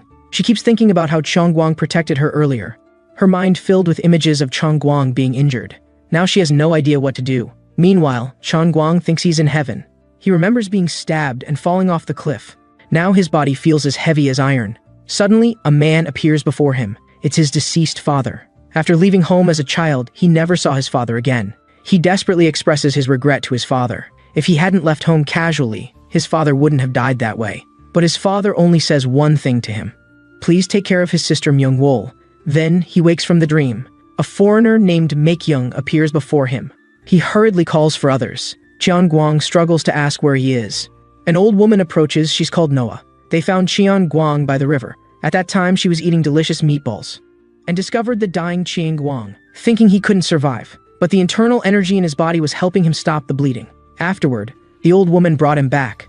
While applying medicine to Qian Guang, Jiam returns and discovers it's the man who saved her. The old woman says since they know each other, help treat him together. Then, the two begin to channel their martial energy. As Jiam continues to output internal energy, she begins to show discomfort. The old woman tells her not to push too hard, but she persists until the treatment is complete. To save Qian Guang, they suffered a lot. Jiam's body was already weak, and saving him caused her illness to recur. She's been bedridden for 5 days. But Qian Guang should be more grateful to whoever taught him martial arts, because these skills saved his life. Hearing that 5 days have passed, Qian Guang tries to get up, but his body can't move. The old woman tells him his injuries have affected his internal organs. It's impossible to recover so quickly. Qian Guang remembers the previous chief captain. His body involuntarily begins to tremble. After that battle, Manji searched around the river. There were dead soldiers everywhere, but no sign of Qian Guang. Then he returned to report to Myungwol that he couldn't find Qian Guang. After daybreak, he wanted to search again, but Myungwol didn't speak, constantly thinking about how Qian Guang protected her. The current helplessness reminds her of before. After escaping from that hellish place, Soju planned to establish Chongyongjong. They needed to protect themselves, become ruthless women. Then, Myungwol made a decision. If they fled, Bukwan Fortress might not work with them again. Whether Bukwan Fortress believes the chief captain's betrayal or not, they lost the supplies. So, she tells Manji to take that letter to Bukwan Fortress. If Manji delivers the letter, it will definitely arrive within 10 days. Myungwol knows Manji really wants to find Qian Guang, but if they don't do this, the trading company will return to square one. They must stop the chief captain's plan. Myungwol hurriedly writes a letter, asking Manji to take it with him. Afterward, Myungwol finally expresses what's in her heart, asking the remaining people to help her with one thing: find Qian Guang. 2 days later, Qian Guang was able to get out of bed with people's help. Noah was taking Mekyung to the riverside again to collect iron items to sell. Qian Guang was left alone, thinking about his sister. He believed that with her intelligence, she would surely be safe. Jiam had shown remarkable physical talent since childhood, deeply adored by her father. She also loved martial arts and began inheriting combat skills from an early age, but her body gradually became weak. Sometimes even breathing was difficult, let alone keeping up with her father's training pace. Her father couldn't accept that his only heir was like this, so he named his nephew as the successor instead. Seeing this, Noah took her to the mountains, researching martial arts and herbs to treat her. Slowly, her body began to change. Although the illness wasn't cured completely, those moments of breathing difficulty gradually decreased. Her inner strength cultivation accelerated. She even began to master flying. Qian Guang was amazed when he saw Jiam practicing again. As he tried to approach, he fell to the ground. Jiam quickly helped him up and treated his wounds again.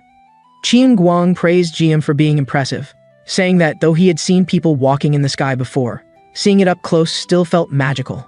Jiam said it was nothing, just directing energy to where it needed to go, just like how she was treating his wounds now. Qian Guang thanked them for saving his life, and told them his name.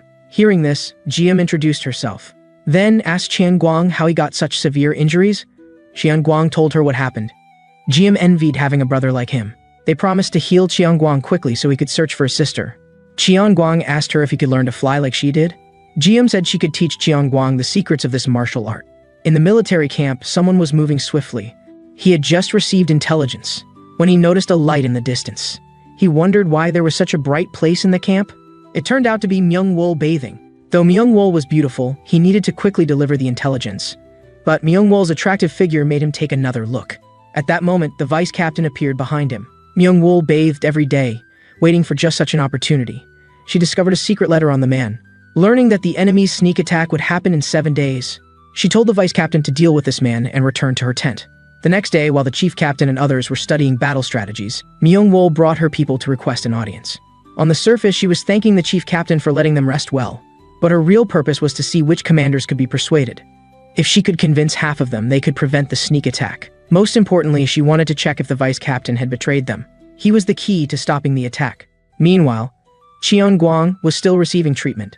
Jiam explained at length how to practice flying, but Qian Guang said it was harder to understand than Mekyung's words.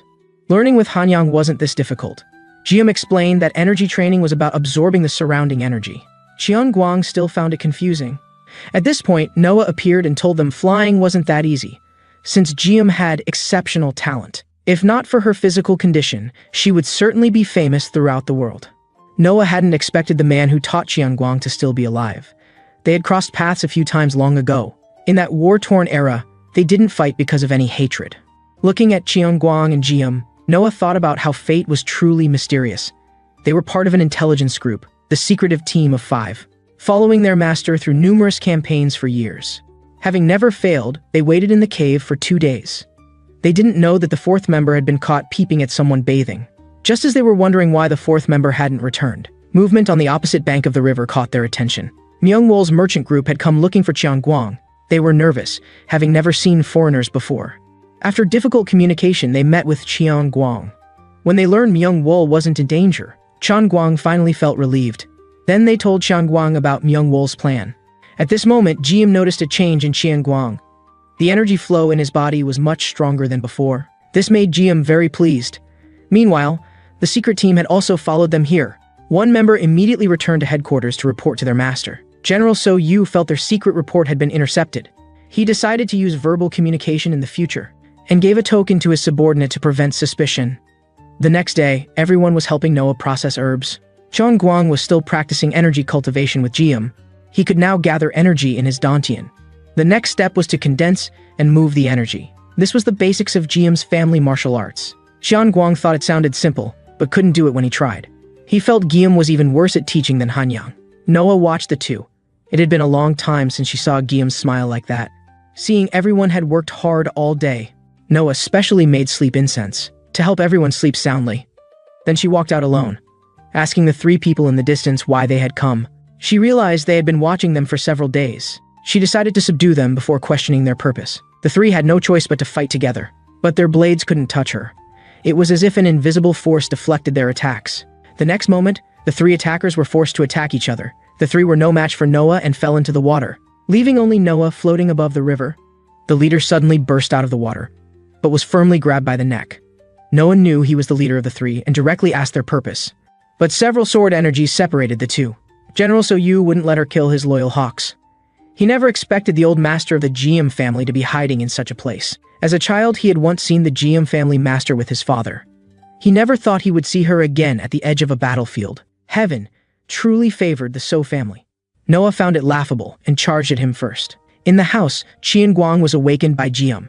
She heard a loud commotion outside. As they went out to check, they saw a terrifying scene. General So Yu lamented that time spares no one. The person he once looked up to was now so weak. Seeing this, Jiam rushed forward. Fortunately, Guang stopped her in time. Guang told everyone to take Jiam away. General So Yu stated he hadn't come for Guang. Their family and the Jiam family divided the Chang nation, with constant conflicts, but today might bring an end. If only the Jiam family heir disappeared. But he never expected to encounter the Jiam family heir here. As he spoke, Guang had already stepped forward. The general laughed at his useless effort. Going this far for a dying person. Regardless, they would all die here. Several sword energies shot toward Guang. With nowhere to dodge, he stood in front of Noah, but Jiam blocked the flying sword, saving both of them.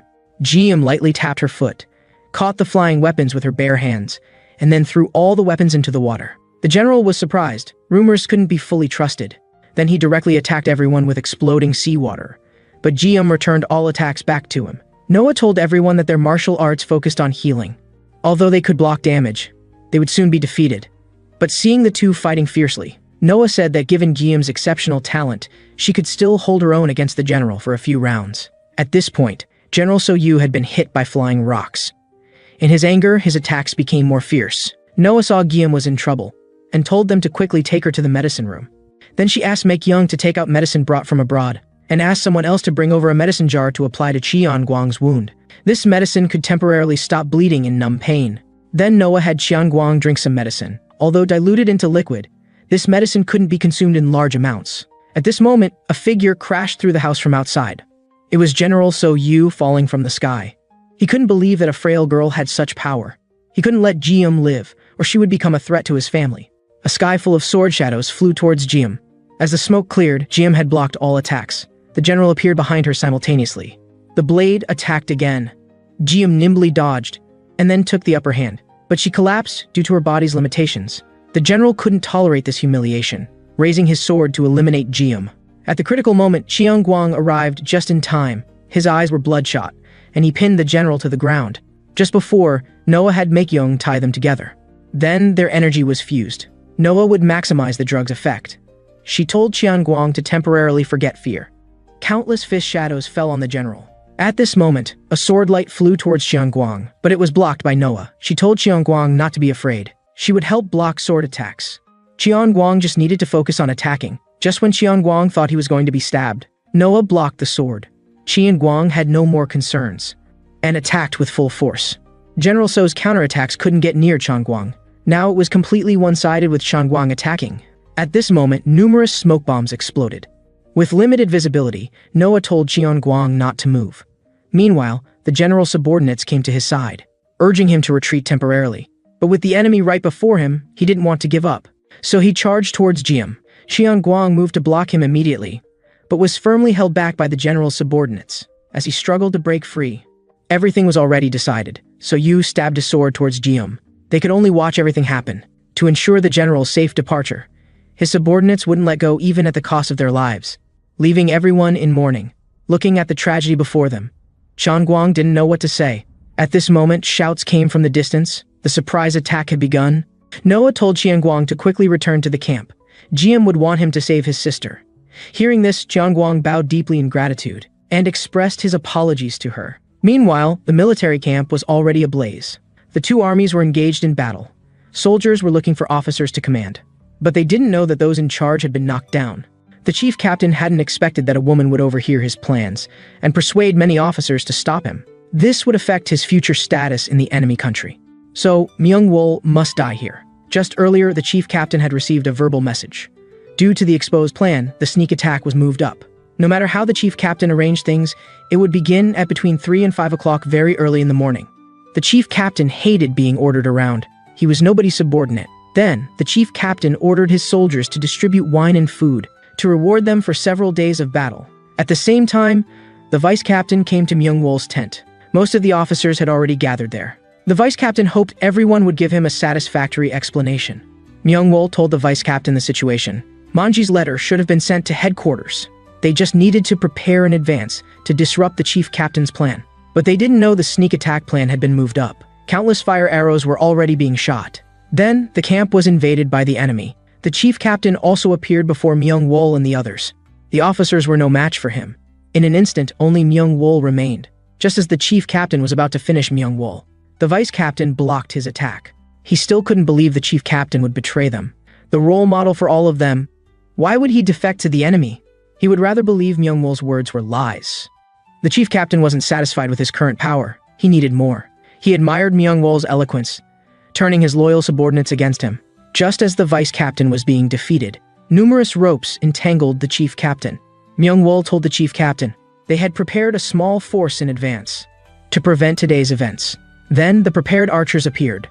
Countless arrows flew towards the chief captain. The officers also attacked him together, but he still sent them all flying. He vowed to kill everyone. The vice captain quickly took Myung-wol and fled toward the camp, but the camp was already in chaos. The chief captain closely pursued them. Just as he was about to finish Myung-wol, 3 attacks came from the distance. It was Manji returning with reinforcements. Just as the soldiers were losing morale, thunderous drums sounded, a figure appeared. Myung-wol appeared on horseback on the hillside. She shouted that Bukwan soldiers shouldn't give up.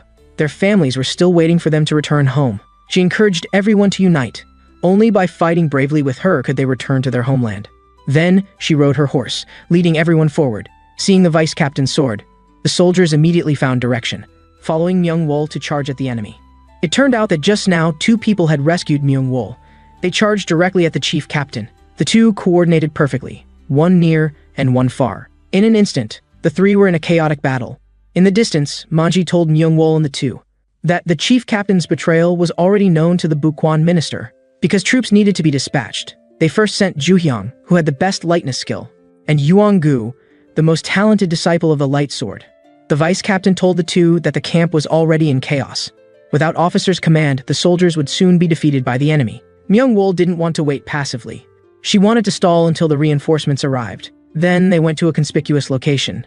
The vice captain, due to serious injuries, couldn't lead the troops, so he gave his sword to Myung-wol. Then Myung-wol went up the mountain alone. At this moment, 2 enemy soldiers discovered Myung-wol. The vice captain appeared just in time and dealt with them. Then, he followed Myung-wol, charging at the front.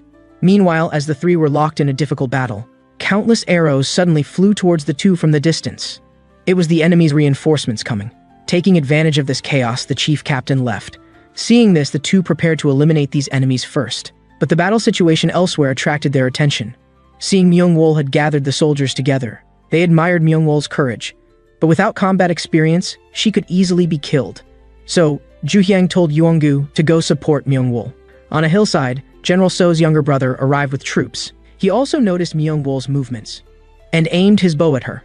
An arrow filled with inner power flew towards Myung-wol. The vice captain instantly appeared to block the attack. The power of the attack shattered his weapon. But his attack didn't stop. They had nowhere to dodge. Fortunately, Yeong-gu appeared and blocked the attack. He told Myung-wol to quickly retreat. The enemy's reinforcements were coming, but Myung-wol refused his kindness. Because the soldiers were all watching her. If she left, morale would definitely drop. As they spoke, the two armies clashed. The vice captain protected Myung-wol with all his might. At this moment, a huge attack knocked the two away. The chief captain had arrived. The root of all evil was Myung-wol. He couldn't be at ease without finishing her. Facing the chaotic battlefield, Cheon-gwang had been searching for Myung-wol in the distance. Then he noticed something and rushed towards the two on the battlefield. In the moment of crisis, Cheon-gwang appeared. He punched the chief captain's arm, then caught Myung-wol. When his sister saw her brother again, she also had some unexplainable emotions. The chief captain could hardly believe. That man should have been dead. Cheon-gwang knew he hadn't become stronger, and the opponent hadn't become weaker. The only change was that he now knew both himself and his enemy. After returning from the edge of death, he learned to adapt. Using his flexible body, he landed a hit on the opponent. Then, they separated again. At this moment, the soldiers all noticed the chief captain. They cheered that the chief captain had finally returned to the battlefield, but they were directly knocked away by the chief captain. He was extremely angry, not understanding why everyone was stopping him. From a soldier to a captain, he had crawled his way up the battlefield. Those with power were playing political games. He wanted greater development, but everyone came to stop him. He could only kill everyone who blocked him. Seeing this, Cheon-gwang told everyone to protect Myung-wol. He knew he couldn't fight head-on. He had to make good use of what he had learned. Then the two charged at each other again.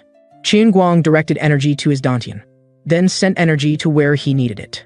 Although his attacks increased in power, he was still knocked away by the counterattack. To hit Cheon-gwang, the chief captain began indiscriminate attacks. The soldiers couldn't believe it. The chief captain had truly betrayed them. At this point, the vice captain arrived. Although the chief captain had left them, it was too early for them to give up. Myung-wol returned the sword to the vice captain, letting him command the soldiers again. She called Manji to gather troops elsewhere. At this moment, Cheon-gwang caught the chief captain's attack and directly broke his twin blades. The chief captain couldn't believe that Cheon-gwang had recovered his strength in less than half a month. What power had he received to dare challenge him again? Elsewhere, shouts arose. Ju-hyang had gathered the left flank troops. General So's brother flew into the air to examine the entire battlefield situation. Just as he was thinking, Yeong-gu flew up and interrupted him. Then he returned to his troops, ordering his deputy to sound the retreat drums. Although they could possibly win, they would pay a heavy price. As the retreat drum sounded, he charged into the battlefield again. At this moment, Myung-wol also heard the retreat drums. Ju-hyang came to her side, telling her to leave quickly. Although the enemy had begun to retreat, there could still be unpredictable factors on the battlefield. Looking at the chaotic battlefield, Myung-wol remembered something. At this point, Cheon-gwang was already in a tough battle. Just as the two fists clashed, the chief captain's arms were in pain from the impact. Looking at Cheon-gwang, his old wound had been torn open. Cheon-gwang gritted his teeth, refusing to fall. The next scene shocked him directly. Someone appeared and finished off the chief captain. He thanked Cheon-gwang for distracting the chief captain. Otherwise, he couldn't have succeeded so easily. With that, he left. At this moment, the drug's effect on Cheon-gwang wore off. Pain engulfed his entire body. He had to leave quickly. On the chaotic battlefield, he had no strength to stand. Retreating soldiers trampled on him. Just as he was about to lose consciousness, Myung-wol appeared rushing towards Cheon-gwang. She told Cheon-gwang to grab her hand. Then she pulled Cheon-gwang onto her warhorse. Myung-wol had always liked riding large horses since childhood. But her brother Cheon-gwang couldn't lift her up like their father, because adults were all working. Cheon-gwang could only crawl to let her ride. They heard from elders that there would be real big horses in the city. Cheon-gwang promised Myung-wol he would definitely let her ride a real horse. At that time, it would surely be more fun for the two of them to ride together. To this day, they had finally fulfilled that wish. Except, they were galloping through a chaotic battlefield. Thus this war also came to an end. The wounded were all returning to Bukwan. Cheon-gwang and Myung-wol were among the troops. Someone told Myung-wol about what happened to Cheon-gwang in the valley. Seeing Chen Guang with a high fever but shivering from cold, that person hurriedly went to find something to cover Chen Guang. While Myung-wol was recalling the battlefield events, when they were galloping through the battlefield, Qian Guang had already lost consciousness. Myung-wol held Qian Guang tightly as they moved forward. This reminded her of childhood memories. Those times were truly happy. Then, seeing Qian Guang constantly shivering, she looked at her coat. Manji saw Qian Guang unconscious and was in tears. He feared losing his friend. At this moment, the person who went to get a blanket returned and found that Qian Guang already had a coat covering him. Meanwhile, in the valley, Meikyung was saying goodbye to Noah. He was about to return to his wandering life. He asked Noah about her plans. Noah had worked hard her whole life. In her youth, she focused on martial arts. After having children, she thought for them. In old age, she gave everything for her granddaughter's illness. But she never expected it would end like this. She would return to Chang Nation to avenge her granddaughter, placing the enemy before Jiam's grave to comfort her poor soul. In Chongyunjong, the head courtesan was very worried after hearing about Myung-wol's situation. But Myung-wol was focused on looking at the account books. She hadn't expected Suran to earn so much money. Suran said it was all thanks to Captain Kwan. Captain Kwan demonstrated their equipment to people every day. Of course, she also sold many weapons with her involvement. At this moment, someone came to visit. He claimed to be a messenger from Bukwan Fortress. Because the minister had summoned Myung-wol, he came to deliver the message. Meanwhile, Qian Guang, after recovering, continued training with Hanyang. After a few moves, Hanyang noticed Qian Guang had learned something interesting. Aijung and Manji were watching from a distance. Aijung also noticed the change in Qian Guang's martial arts. She pointed out that this completely deviated from the Boxing King's guidance. Hanyang didn't mind. He didn't even care about his own sect. And it was more interesting to practice with Qian Guang this way. He wasn't interested in the orthodox sect's inheritance. He had seen plenty of orthodox people doing evil things. In Bukwan Fortress, Myung-wol went to see the minister, but was surrounded by many people, although it would be the same in Moksan Fortress. Here, people weren't watching because she was a courtesan, but because she had saved countless lives on the battlefield. Everyone said she was the white sword woman who broke through the darkness, killing the evil traitor with one sword. At this moment, a couple came forward to thank Myung-wol. He was alive thanks to Myung-wol. Seeing they had a young child, Myung-wol gave them some money for treating wounds. This immediately attracted more people to surround Myung-wol. When warlords claimed kingship, only two people supported the emperor. One was the Bukangkwan family, who supported on the surface but actually controlled the emperor. The other was the minister who defeated the Huns, Yunho. Today, Myung-wol was summoned by the minister. The minister had heard about Myung-wol's contributions in this great battle. She had kept casualties to a minimum, but they still lost a great general, and supplies were all burned. They had to take responsibility for the chief captain's betrayal. But for the loss of burned supplies and money, their finances were tight, making it difficult to pay in full. So they specially called Myung-wol to discuss options. Captain Kwan knew they were refusing payment, but such a loss wasn't something Myung-wol's merchant group could bear. After hearing this, Myung-wol didn't answer for a while. She didn't know the other's true intentions. Was it a test, or did they really not want to pay? At this point, the minister asked Myung-wol again. Myung-wol stated that they would wait for payment no matter how long it took. After all, these weren't supplies from just one merchant group, but she could accept only half the payment, and the person sitting there probably wasn't the minister. She remembered that person had been to Chongyunjong. The real minister should be somewhere watching her. If they truly didn't want to pay, the minister wouldn't need to summon her personally. Because both people the minister knew could handle it. There was only one eunuch here, which was suspicious. So all this should be a test for Myung-wol. The real minister should be the eunuch. At this moment, someone entered from outside. It was the woman Myung-wol had given charity to earlier. She was the minister. Disguise was just a hobby. She had been in a kneeling position. When she stood up, she was as tall as the vice captain. Vice captain asked her if she was male or female. The minister said gender wasn't important. What mattered was the ability one possessed. Captain Kwan interrupted the minister. For the war 20 years ago until now, the minister seemed too young. The minister smiled, because during that war, she was only 8 years old. She slowly walked to her seat, telling everyone not to doubt. She was the real Minister Yunho. At this point, Ju Young stepped forward to confirm this. The minister acknowledged that Myung-wol had great courage. She also revealed her true purpose. She wanted to build roads that connect in all directions. The current roads were unfavorable for transporting during wars. She wanted to find a suitable person to be in charge. She would pay for the goods and the road construction. Hoping Myung-wol would be responsible for uniting all merchant associations to complete this task. Myung-wol was very interested. After all, road construction would also benefit the people. But she still needed to talk to all the merchant groups first. In Moksan Fortress, Hanyang had another meal without paying, leaving Qian Guang and Manji to deal with the aftermath. Without money, they could only work to pay off the debt. At this moment, they spotted Aijung on the bridge. She was meeting a man alone. Both said Qian Guang's lover was about to be stolen. Aijung seemed downcast after hearing the man's words. At this moment, Qian Guang and Manji appeared behind her. The man asked who they were. Manji told the man that Qian Guang was Aijung's fiancé.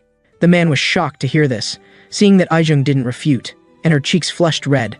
The man became furious. He immediately drew his sword to attack his rival. What was most infuriating was that the opponent looked like a common ruffian. This made him completely lose his rationality. Fortunately, Aijung stopped him in time. Only then did he realize how impolite he had been. Aijung told him to apologize to Qian Guang, then she left. The boy apologized to Qian Guang, saying his name was Kang Pio. Then he invited the two to a tea house. Through conversation, he learned that Qian Guang and Aijung were just friends, and told them that he was a disciple of Ryu. Ryu was a sect founded by one of the 5 kings. Aijung was the master's favorite granddaughter. Qian Guang asked Kang Pio's purpose for coming. Kang Pio said that the denominator had died last night. He came to tell Aijung. Because the 5 kings were famous, many people came to the funeral. Qian Guang and Hanyang also came to eat at the banquet. Qian Guang was curious. Hanyang seemed to come only for the food. Hanyang said they just fought together but barely knew each other. Also, that person's personality didn't match his. But he had a group of loyal subordinates. And with a sword in hand, he was indeed strong. During their conversation, one of the 5 king's sons, Wan Songwan, arrived. He thanked the boxing king for attending his father's funeral. Asked if he wanted to pay respects to his father? Hanyang said the food was good. He was just accompanying Qian Guang. They thought Qian Guang was his disciple. Qian Guang said he and Aijung were good friends. When they heard Aijung's name, the two behind showed slight changes in expression. After that, Wan Songwan bid them farewell to attend to other guests. At this time, Aijung was protecting Myung-wol. Myung-wol told her she didn't need to follow. She had heard about Aijung's grandfather's death. Aijung was confused. Myung-wol was starting to care about others' family matters. Seeing this, Myung-wol said no more. All merchant groups were waiting for her arrival. But in reality, only the chairman of the Moksan Fortress Merchant Association came. Although Myung-wol had anticipated this result, they wouldn't give face to the minister. One chairman stated that unless they saw the minister's seal, they wouldn't come. Someone suggested most merchant association chairmen had gone to the funeral. If Myung-wol could gain the host's attention, things might change. In the evening, Kang Pio saw them off. Qian Guang asked why Aijung hadn't come. Kang Pio heard that Aijung's mother was married after the death of her father's first wife. She wasn't well received by Kang Pio's 2 masters, who were Aijung's brothers. The only one in the family who loved Aijung was her grandfather. After the war ended, the old master had always stayed by Aijung's side. Qian Guang pondered this. The next day, Qian Guang and Myung-wol returned to the funeral. They saw many members of the merchant association there. Afterward, they went to meet the current denominator. When they saw the Fist King's disciple assisting Myung-wol, they were unusually polite to Myung-wol's group. So, denominator took them to pay respects to his father. That evening, Aijung was sitting alone in a daze. Qian Guang's appearance startled her. Qian Guang stepped forward to take her somewhere. Aijung, thinking he was taking her home, wanted to leave. Qian Guang told her that her grandfather had been waiting for her. After tomorrow's burial, Aijung would never see her grandfather again. Then, they knocked out the guards. After seeing her grandfather, Aijung recalled childhood moments spent with him. Her grandfather told her that swordsmen couldn't easily show their emotions.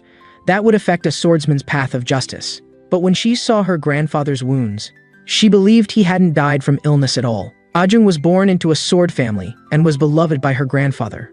Her half-brother refused to teach her swordsmanship, believing that as a girl, she wasn't worthy of learning the family's martial arts. But Aijung's nature was never to give up, so she endured much hardship. Whenever this happened, she would seek out her grandfather. Only with her grandfather could she feel at ease. One day, her father arranged a marriage for her. Her 2 brothers thought she could finally do something for the family. But Aijung didn't want to marry. So she went to find her grandfather, but was told that her grandfather was gravely ill and seeing no one. Not even her. From that day on, she never saw her grandfather again. After losing her only support, she left the family. Only upon her grandfather's death did she secretly return, only to discover her grandfather hadn't died from illness. He had clearly died from stab wounds. Just then, someone at the door discovered them. Qian Guang told Manji to escape quickly, but Manji already had a sword at his throat. Aijung asked about the cause of her grandfather's death, but her eldest brother ignored Aijung and ordered them captured. Aijung asked again about her grandfather's wounds, but both brothers insisted their grandfather died from illness, and told Aijung and the others to leave quickly. They wouldn't pursue tonight's actions. The next day, Aijung found her family's martial arts uniform. She wanted to uncover the truth about her grandfather's death. As she left, she was coincidentally spotted by Qian Guang, but Aijung was stopped at the foot of the mountain. Ajung demanded to see her father to ask about the stab wounds and the true cause of her grandfather's death. All the disciples were shocked to hear this. The second brother told her not to speak nonsense and drew his sword against Ajung. He claimed it was all Ajung's delusion. The old man had clearly died from illness. He would use his strength to drive Ajung away. Kang Pyo watched the two from a distance, not knowing what to do. Their masters were among the peerless youth, the elite 20. Ajung was no match for her brother's strength. As she was considering her options, Cheon Guang appeared behind her. The opponent told the Fist King's disciple not to interfere in family matters, but Ajung was one of his few friends. He certainly wouldn't ignore the situation. At that moment, Ajung jumped, asking Cheon Guang to lend her a hand, with Cheon Guang's boost. After a few moves, Ajung had flown past everyone. Kang Pyo once again questioned the relationship between the two. Jealousy drove him straight toward Cheon Guang, only to be knocked down by a single strike. Then he looked at the crowd, asked if they wanted to fight him together. Seeing the Fist King's disciple's skill, the second brother knew he couldn't be careless. Meanwhile, Ajung rushed up the mountain, where her eldest brother appeared to block her. He would discipline Ajung properly, like before. The eldest brother saw Ajung using the clan's martial arts again, still as hateful as ever. Meanwhile, the second brother attacked Cheon Guang. But Cheon Guang didn't want to fight back, as he didn't want to cause more trouble. Just as he was dodging, he heard several people planning to stop Ajung. Cheon Guang flashed past them and charged, instantly sending them flying. At the same time, the second brother slashed at Cheon Guang. Cheon Guang instinctively countered. The second brother was surprised that someone with Cheon Guang's skill had no reputation. Cheon Guang ignored him, only concerned about his clothes. As Cheon Guang fought and retreated, he arrived beside Ajung. Then, they were caught in the middle of a chaotic fight. Ajung told Cheon Guang to control his strength. Then, the two unleashed their combined technique. The massive sound drew everyone's attention, including Ajung's father. Ajung's grandfather, Won Gyun, was a disciple of the strongest swordmaster. But at night, he would kill clan members indiscriminately, and he had no memory of what happened. Doctors couldn't diagnose him, only saying it was dementia. He didn't want to become a sword demon controlled by his weapon, so he passed his position to his eldest son. One day, Won Gyun fell seriously ill and asked his eldest son to end his life. From then on, he lived like a prisoner, isolating himself. 5 years later, Won Gyun's condition worsened. Thinking he was still on the battlefield, he fell completely into madness, searching for enemy generals. Even his grandson was injured by him. Won Gyun's sons and the elders heard about this and came to see him. Seeing this, the eldest son had no choice but to act. With a tremendous sound echoing through heaven and earth, he ended his father's life with his own hands. He tearfully apologized to his father. Won Gyun didn't blame him, saying he did the right thing. His only regret was not seeing his granddaughter for so long. And today, Won Gyun's granddaughter Ajung was seeking the cause of her grandfather's death. Her father, seeing this, released his pressure. Instantly covering everyone around, all stopped fighting. Then, he told Ajung everything. They had wanted to keep it secret, but it still caused such a commotion. Meanwhile, Hanyang was watching everything from a distance. So many people came to see Won Gyun off. He envied such a life. They weren't close friends and pursued different paths. He only hoped the other would depart quickly. A few days later, Minister Yunho arrived. She was delayed by state affairs. She stated that because of this incident, word had already spread. The Myungwol merchant group and Eokian Ryu elders had been comforting the family, minimizing the negative impact. She knew that the Sword King's son, Won Songwan, wanted to give up his clan position. But now there was an urgent situation. The fortress was under attack. 3 days later, Eokian Ryu led 3,000 disciples.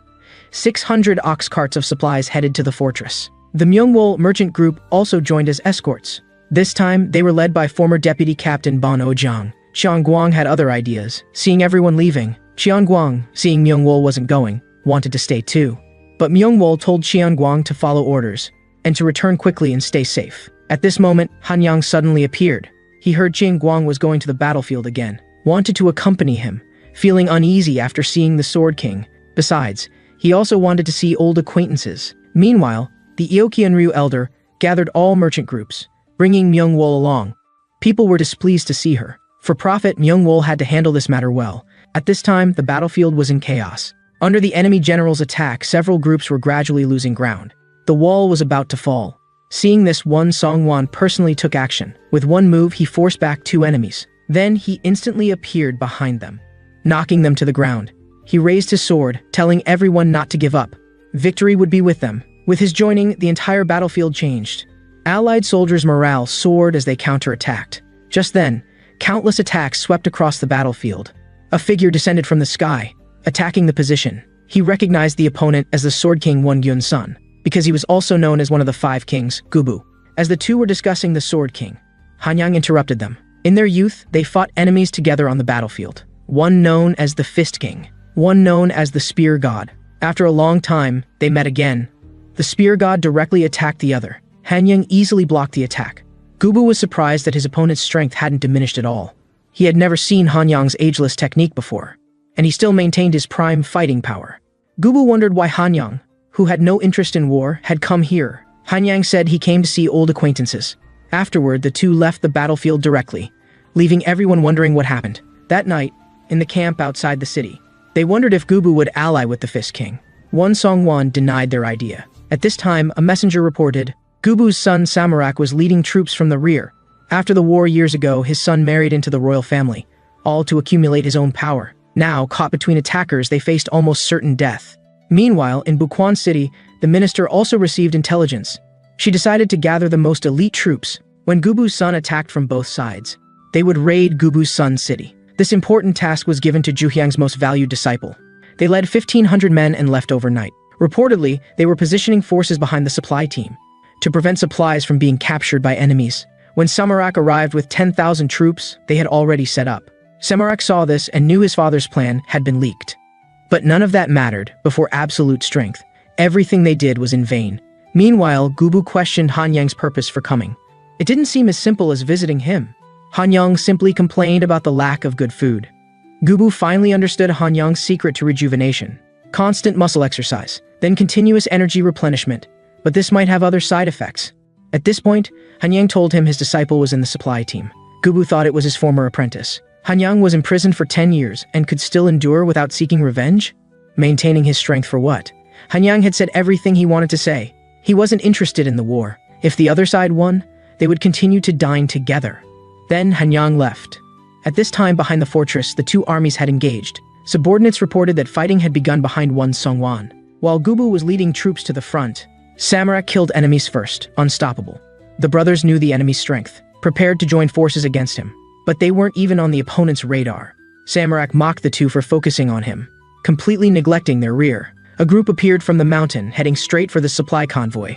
The Myungwol merchant group fought back fiercely, but Qianguang was nowhere to be seen. At this time, Qianguang appeared behind Samarak. The battle at the front gate had also begun. Countless attacks came from a distance. Gubu threw his spear directly onto the battlefield. Seeing this, Won Songwan stepped in to block the attack. He ordered soldiers to raise shields for defense. Though the enemy was strong, attacking from a distance meant the damage wouldn't be too great. Gubu just wanted to pin down the opponent, preventing him from going to the back door. He wanted to leave the achievement to his son. Captain Ban ordered Qianguang to support the front, because if the front failed, there would be no retreat for the rear. When Qianguang rushed toward Samarak, he sensed the opponent's considerable strength, which sparked his interest a bit. Then, 3 people surrounded Samarak. Qianguang dodged the attack and instantly hit the opponent, but it did no damage. Instead, Qianguang was heavily struck down by Samarak's fist. Seeing this, the two brothers quickly came to help, but they were also instantly knocked down by Samarak. At the back of the battlefield, the supply team was working hard to get supplies into the city, but many were intercepted by the enemy. Those that couldn't be seized were burned. The Myungwol merchant group could only try to get more supplies into the city. On the battlefield, the 3 couldn't harm their opponent at all. After forcing the 3 back, Samarak had lost interest. The 3's strength disappointed him, so after causing a rock slide, he left with his troops. 2 days later, nearly half the supplies were lost. Won Songwan found Qianguang. Qianguang didn't know why he was looking for him. Won Songwan first thanked Captain Ban for his decision at the time, then asked Qianguang about Samarak's strength. Qianguang said the 3 of them could withstand 1 round. But if they continued, all 3 would certainly die. This was why they came to find Qianguang. Their forces and supplies weren't inferior to the enemy's, but the enemy pair's strength was too great. Won Songwan alone couldn't handle it. They could only try to hold on until Yuangu captured the enemy city to relieve them. They hoped Qianguang would speak to the Fist King to see if he could help them in this war. Qianguang said he usually trained with Hanyang, had only seen him fight twice, and only when he was in danger. Qianguang thought Hanyang was training him and wouldn't intervene in this war. Hearing this, the brothers thought about seeking help from neighboring countries. Qianguang asked, why not seek the northern border 12, though now 11? But the 2 ignored Qianguang, finding excuses to leave. Captain Ban told Qianguang, those 11 were scattered across the country and hard to gather. The biggest problem was factional issues. Qianguang didn't understand at all. At this moment, a soldier reported that smoke was rising from surrounding villages, and enemies were approaching in 3 directions. When Songwon's brother told everyone not to panic, villagers had been brought into the city. They just needed to hold this position. As he was commanding, Gubu appeared before him. Fortunately, his brother Songwon intervened in time, blocking the attack. Meanwhile, Gubu's troops searched for people left in the villages. Not all villagers could evacuate. Some must be unable to move. Then subordinates found 3 people in the ruins. On the battlefield, the 2 armies were engaged. But Samarak didn't plan to enter the battle. Opponents too weak to interest him. At this time, Gubu and Songwon had fought several rounds. They continuously exchanged blows on the battlefield, gradually moving away from the center. Gubu said the other was indeed the man who killed his father. At this moment, a person with 2 children appeared behind him. They were thrown off the cliff by a horseman. Songwon turned into a beam of light rushing toward the children. As he caught them, Gubu appeared behind him. He barely blocked 1 strike, but couldn't dodge another sneak attack. The attacker was Gubu's daughter. Gubu said, "Pity, missed opportunity, the stab was too light." Subordinates, seeing their leader wounded, hurried to rescue. Countless arrows flew toward the 2. Seeing this, Songwon took the children back to his troops. His first question was about the battle situation. Subordinates reported that because Daemon was opened, the checkpoint might not hold. Seeing this, Songwon ordered civilians and troops to return to the main city. Thus, Gubu's troops captured the checkpoint. Taking the main city was just a matter of time. Their troops had surrounded the city. Because of the large number of villagers joining, their food became a problem. The morale of the troops was also declining. Hanyang, seeing that there wasn't enough food for himself, went hunting in the mountains and brought back plenty of food. Everyone was confused about how to transport so much food. Guang and the deputy commander had already lifted the food. A soldier asked Hanyang why someone with his strength wasn't helping. Hanyang said he had already killed too many people. The next day, Gubu led his troops to attack the city again. Both sides knew this would be the final battle. Gubu didn't rush to attack. Instead, he brought prisoners to the front line and beheaded them. He didn't slaughter the unarmed villagers. His purpose was simple: to further lower the morale of the opposing side, to let the enemy soldiers know that surrendering was their only chance to survive. But Songwon had a countermeasure. He cooked all the meat Hanyang had hunted. As the aroma of the meat slowly rose, it moved the enemy soldiers who hadn't eaten meat for a long time. This standoff continued for quite a while, until sudden news broke this balance.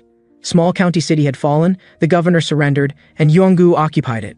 Upon receiving this news, Songwon prepared to take the initiative, because Yongu was leading the main force to provide support. Seeing the enemy's morale surge, Gubu was puzzled. After learning the news, Samarak finally prepared to enter the battlefield. He wanted to take the city before reinforcements arrived. When he entered from the side, there was nobody there. Songwon's son appeared at this moment, stating that all the villagers had been evacuated. Samarak didn't care, thinking it wouldn't change anything. But when the son said he wanted to introduce someone, the soldiers quickly cleared a path. It was Hanyang standing in the distance. It turned out that Guang had distributed the meat to the entire city while Hanyang was sleeping. When Hanyang woke up, he couldn't find his food anywhere, and was furiously angry. Samarak arrived and saw Hanyang. He clearly remembered the previous great battle, when that man had stood against thousands, sweeping across the entire battlefield. Since then, he had wanted to fight Hanyang. Today, he never expected to meet him here. He was so excited he couldn't control himself, instantly attacking Hanyang. Seeing this, Songwon's son ordered troops to block the enemy. The Myungwol merchant group also joined the battle. By now, the frontal assault had also begun. At this point, Gubu received the news that his son was fighting the Boxing King. Many years ago, Samarak had followed his father to fight the Xiongnu. His father had fought bravely, eliminating countless enemies, but one figure had deeply attracted the young boy. That kind of power made the young boy envious. After seeing that person fight, his blood had boiled with excitement. Today, he wanted to properly challenge this opponent, but that person didn't want to pay attention to the young man, because he was angry about losing his meat. Hanyang recognized who he was by his unique eyes. He said he had told the young man's father he didn't want to participate in this battle. But Samarak didn't care about any of that.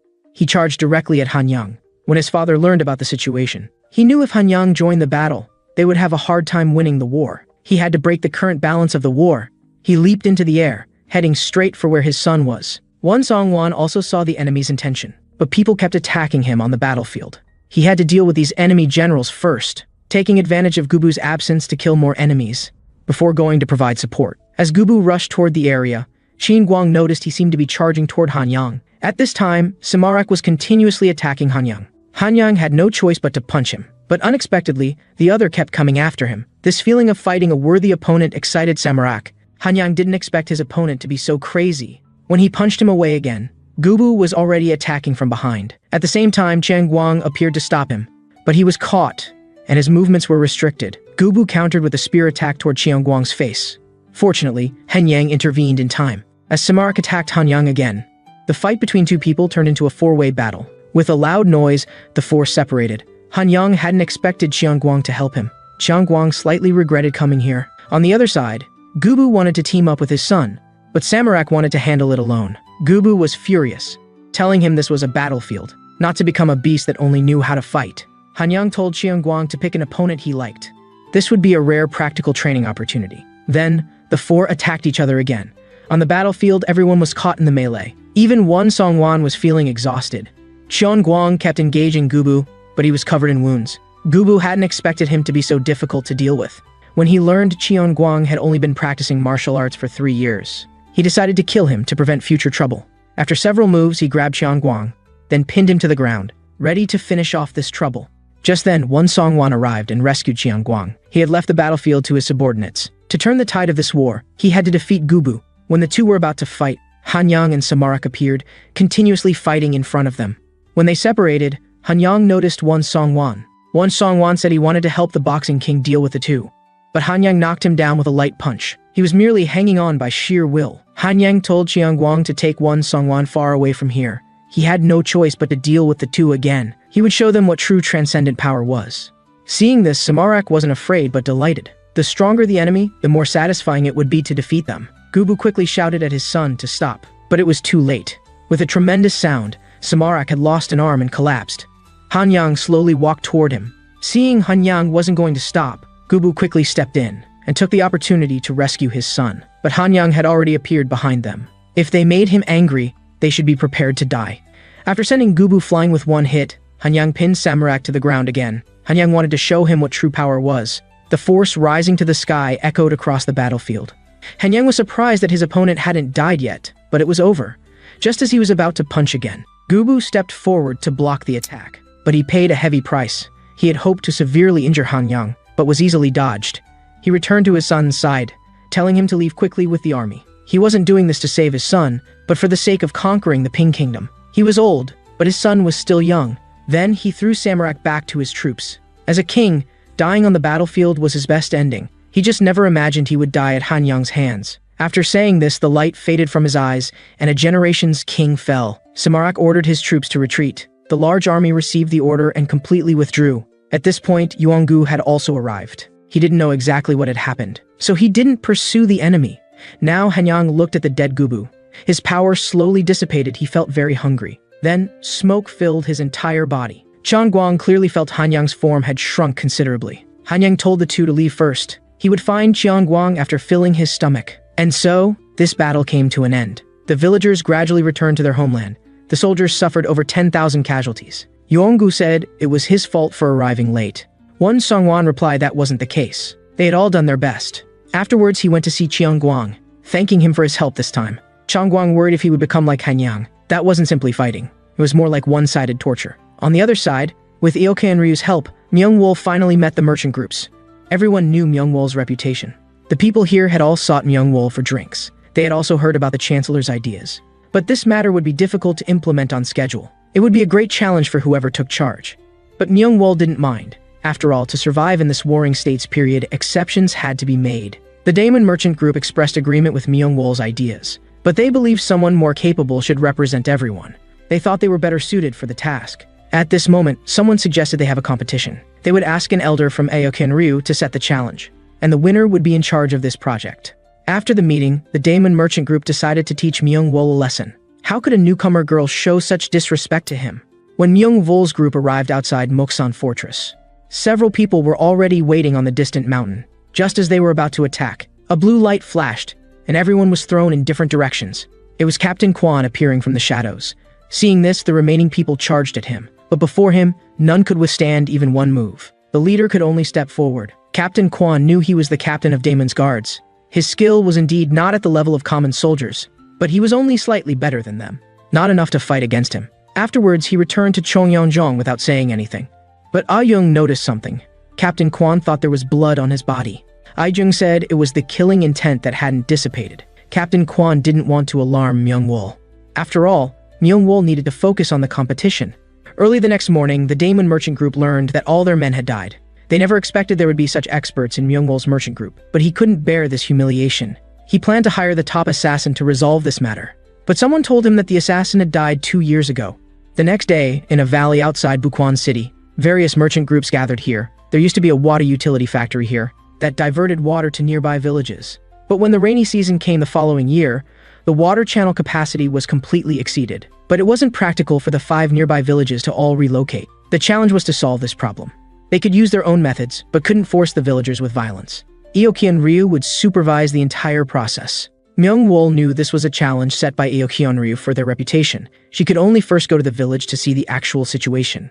At this time, the Wonhu merchant group invited Myung-wol to stay at their place. Because it was difficult to find suitable accommodation in the village, Myung-wol directly accepted their invitation. Afterwards, several people went to check the water channel. Although a dam had been built, it didn't help much. When they tried to ask the villagers, they were ignored and walked away. The water channel benefited the city people, but affected those outside the city. After everyone finished inspecting, they returned to the temporary residence. The Wonhu merchant group surprisingly proposed to collaborate with Myung-wol's merchant group. Myung-wol didn't understand why they suddenly wanted to cooperate. Outside, Captain Kwan at Manji River also didn't understand. Originally, the Wonhu merchant group and Daemon merchant group had always been close. Suddenly, this situation occurred. Manji decided to investigate. So he secretly infiltrated their mansion. Just when he thought it was easy, a pair of eyes was watching him from behind. Meanwhile, Myung-wol kept thinking about why the Wonhu merchant group would cooperate with her, though that man was an adopted son. His ability was the strongest among all merchant groups, and she felt like she had seen him somewhere before. The next day, Myung-wol and her companions arrived at the village, but the villagers were unwilling to leave this place because their ancestors were all buried here. And if they left, they would have no other means of survival. Starving to death or drowning made little difference to them. Just as Myung-wol was about to investigate the surrounding area further, the Wonhu merchant group informed them that the Daemon merchant group had already taken action. They had gathered most of the villagers, provided tools and materials, and paid them wages, allowing both men and women to help build a dam. Seeing this, the villagers eagerly signed up. Everyone knew this would require a lot of money. But the Daemon merchant group's financial power was not to be underestimated. Even if it was a losing business, they would spare no expense to win. Daemon wanted to thoroughly trample Myung-wol's confidence, to show her what a real merchant group was capable of. Myung-wol asked the Wonhu merchant group if they still wanted to cooperate, but they expressed confidence in Myung-wol's abilities, and said they looked forward to seeing her approach. Myung-wol felt they weren't simply captivated by her beauty, but she still needed to properly investigate their intentions. Meanwhile, Manji had been captured by the night monkey Bon. Surprisingly, Bon didn't punish him, but was curious about him. He even showed a terrifying smile. Upon seeing Manji, Bon was reminded of his younger self. Back then, due to poverty, he stole from wealthy people everywhere. Without realizing it, he had achieved his current status. Manji explained that he didn't know the Wonhu merchant group belonged to him. Through their conversation, Bon guessed that Manji was from the group competing with his merchant group. Now he wasn't sure how to handle the situation. A few days later, the Daemon merchant group learned that all workers had stopped working, because the villagers' children had gone missing one after another. Everyone had put down their work to search for the children. After hearing this, Daemon immediately thought that Myung-wol was behind it. On the other side, Myung-wol also heard this news. After delegating the matter to others, she prepared to go check on the situation. At this time, all the villagers were searching for their children. About 20 children from the entire village had disappeared, with no trace of them in the surrounding areas. Daemon found Myung-wol, and without a word immediately struck her. She didn't understand why Daemon would be so ill-mannered as to hit a woman. Daemon said that the missing children were Myung-wol's method to obstruct him. For days, Bon had been eating and drinking. Manji waited until Bon was drunk, and then managed to slip away. He had gathered considerable intelligence to report back to Myung-wol. Just as he was about to return, a distant sound attracted his attention. A group of people in black were holding the village children captive, and Manji witnessed it all. From their conversation, he learned that these children had been kidnapped, and it was the Wonhu merchant group that had kidnapped them. It appeared they were secretly selling war slaves. As Manji was contemplating this, someone had already approached the tree below, delivering a punch directly toward Manji's position. As the smoke cleared, the tree had been reduced to dust. Before everyone could react to what had happened, the captain told them to search the surroundings for any eavesdroppers. Manji threw a smoke bomb in an instant and escaped, but his injuries prevented him from leaving quickly. When he struggled to get up, he could already hear the pursuers behind him. After continuous pursuit, the distance between them gradually narrowed. When Manji ran out of the forest, a sea of flowers appeared before him. In such an exposed place, he had no way to escape. Meanwhile, the pursuers had surrounded him. He could only use another smoke bomb. But with nowhere to hide, he was still captured. Seeing Manji's attire, they knew he had come prepared. Just as they were about to take him alive, A green light flashed by, instantly taking down one person. Before they could see who it was, 2 more were killed. They finally spotted the enemy in front of them. The newcomer recognized from their attire that they were not good people. Moreover, the person they had captured was their friend. The 3 prepared to use Manji as a hostage to save themselves. But Ajung instantly appeared before them. She had heard their words clearly. Manji was curious about why Ajung was here. Ajung only said she was on a mission. Elsewhere, the Wonhu merchant group stepped in to calm both sides. They proposed pausing the competition to search for the children first, but the Daemon merchant group had already determined that Myungwol was responsible for the children's disappearance. Besides Myungwol, no one had reason to do such a thing. The Wonhu merchant group hoped everyone would calm down and hear Myungwol's side, and asked Myungwol to provide evidence that she wasn't responsible. After all, everyone was suspicious of her now. Myungwol was perplexed as to why she needed to provide proof. If they suspected her, they should be the ones presenting evidence for their suspicion. Though everyone was speechless, Daemon still insisted it was Myungwol's doing. Myungwol sensed trouble. All the merchant group members had isolated her. This atmosphere had affected even the villagers. She suspected this was all the Wonhu merchant group's scheme, gradually undermining her relationship with everyone. But these were just her suspicions, and she couldn't prove them. In distant lands, there was a crop only fed to livestock. Its value wasn't recognized, and merchants hadn't introduced it. People there called this crop patata, which we know as potato. Myungwol planned to use this to solve the villagers' food problem, as this crop could survive even during floods. If cooked properly, patata could also become delicious food. But people wondered, since this was food for livestock, could humans really eat it? Myungwol explained that in foreign countries, these were important foods during battle. So, she hoped the merchant groups would lead villagers to cultivate them in the mountains. Although it wouldn't have immediate effects like the Daemon merchant group's water channel project. Solving the people's hunger problem was also good. Preventing disasters couldn't solve the root problem here. But solving their survival methods might be an approach. As the two were talking, they noticed figures in the distance. It was Ajung carrying Manji back. After returning to the merchant group, Manji told Myungwol the situation, and knelt to apologize for acting on his own. Myungwol hadn't expected that it was indeed the Wonhu merchant group kidnapping children. Slave trading was quite profitable, and it seemed they had never stopped. But this kind of trade was forbidden in Bukwan City. Myungwol's appearance had conveniently made her their scapegoat. That's why they had approached Myungwol's merchant group, to frame her. Ajung asked if they should now confront them openly. Myungwol confirmed they definitely would, but if not handled properly, it might backfire. The final result could be her complete exclusion. Ajung didn't want Myungwol to suffer unjust accusations. Even if they couldn't do much for now, they needed to rescue the children. Myungwol was surprised by Ajung's attitude. Since she wasn't part of the merchant group, Ajung said she was acting on someone else's behalf, and she believed Myungwol also wanted to resolve this matter. Inside a cave, all the children had been brought here. At this time, the Wonhu merchant group also appeared. The captain told him that someone had discovered their operation. His staff extended in length, and he struck one of the children directly. The children's crying made him very impatient. He hadn't heard such sounds for a long time. Then, the captain continued to report that all pursuers had been eliminated. They hadn't had such a big haul for a long time. To be safe, they needed to relocate all the children. Soon after Manji and Ajung arrived at the cave entrance, Manji clearly saw those people enter here, but it was too quiet inside, which Ajung found strange. When the two entered, they didn't see anyone. At this moment, a figure emerged from the shadows behind them. He had been waiting for some time. Sure enough, it was Myungwol's merchant group interfering with their plans. Ajung told Manji to find the children, but they were already surrounded. Elsewhere, Myungwol led people to the Wonhu merchant group headquarters. They had likely already moved the children, so she hoped Captain Kwan would search around the merchant group, while Myungwol would enter the headquarters to confirm if the kidnapping was really related to Ban. In the cave, Ajung had already begun fighting with the opponent. The opponent's strength was enormous. All her sword techniques were deflected directly, but in terms of agility, she still had a slight advantage. Manji, however, could only keep running away. Gradually, he was surrounded in the middle. They were the heads of 2 merchant groups and competitors. But today they believed Myungwol's merchant group's claims. Myungwol was surprised at how smoothly it went. But Daemon didn't say much. Afterwards, they appeared at the entrance of the cave where the children were kidnapped. Subordinates indicated it was dangerous and asked the master to stay away, but he felt hiding would make Myungwol mock him. In everything, he must do better than that woman. He instructed his men to rescue the children before Myungwol did. All of this was because Madame Sui had intervened. Before this, she had found Daemon and told him he had misunderstood Myungwol. Myungwol didn't intend to be enemies with all merchant groups. With proper guidance, she could achieve great things in chaotic times. He was fixated on immediate benefits, but should look further ahead. After all, they had been friends for 10 years. Myungwol was like a sister to Daemon. Afterwards, Su-hui left the Daemun merchant group. She hoped Ah-jung could help investigate the Won-hu merchant group. Ah-jung said she would investigate. After all, Cheon-guang and Myung-wol had helped her.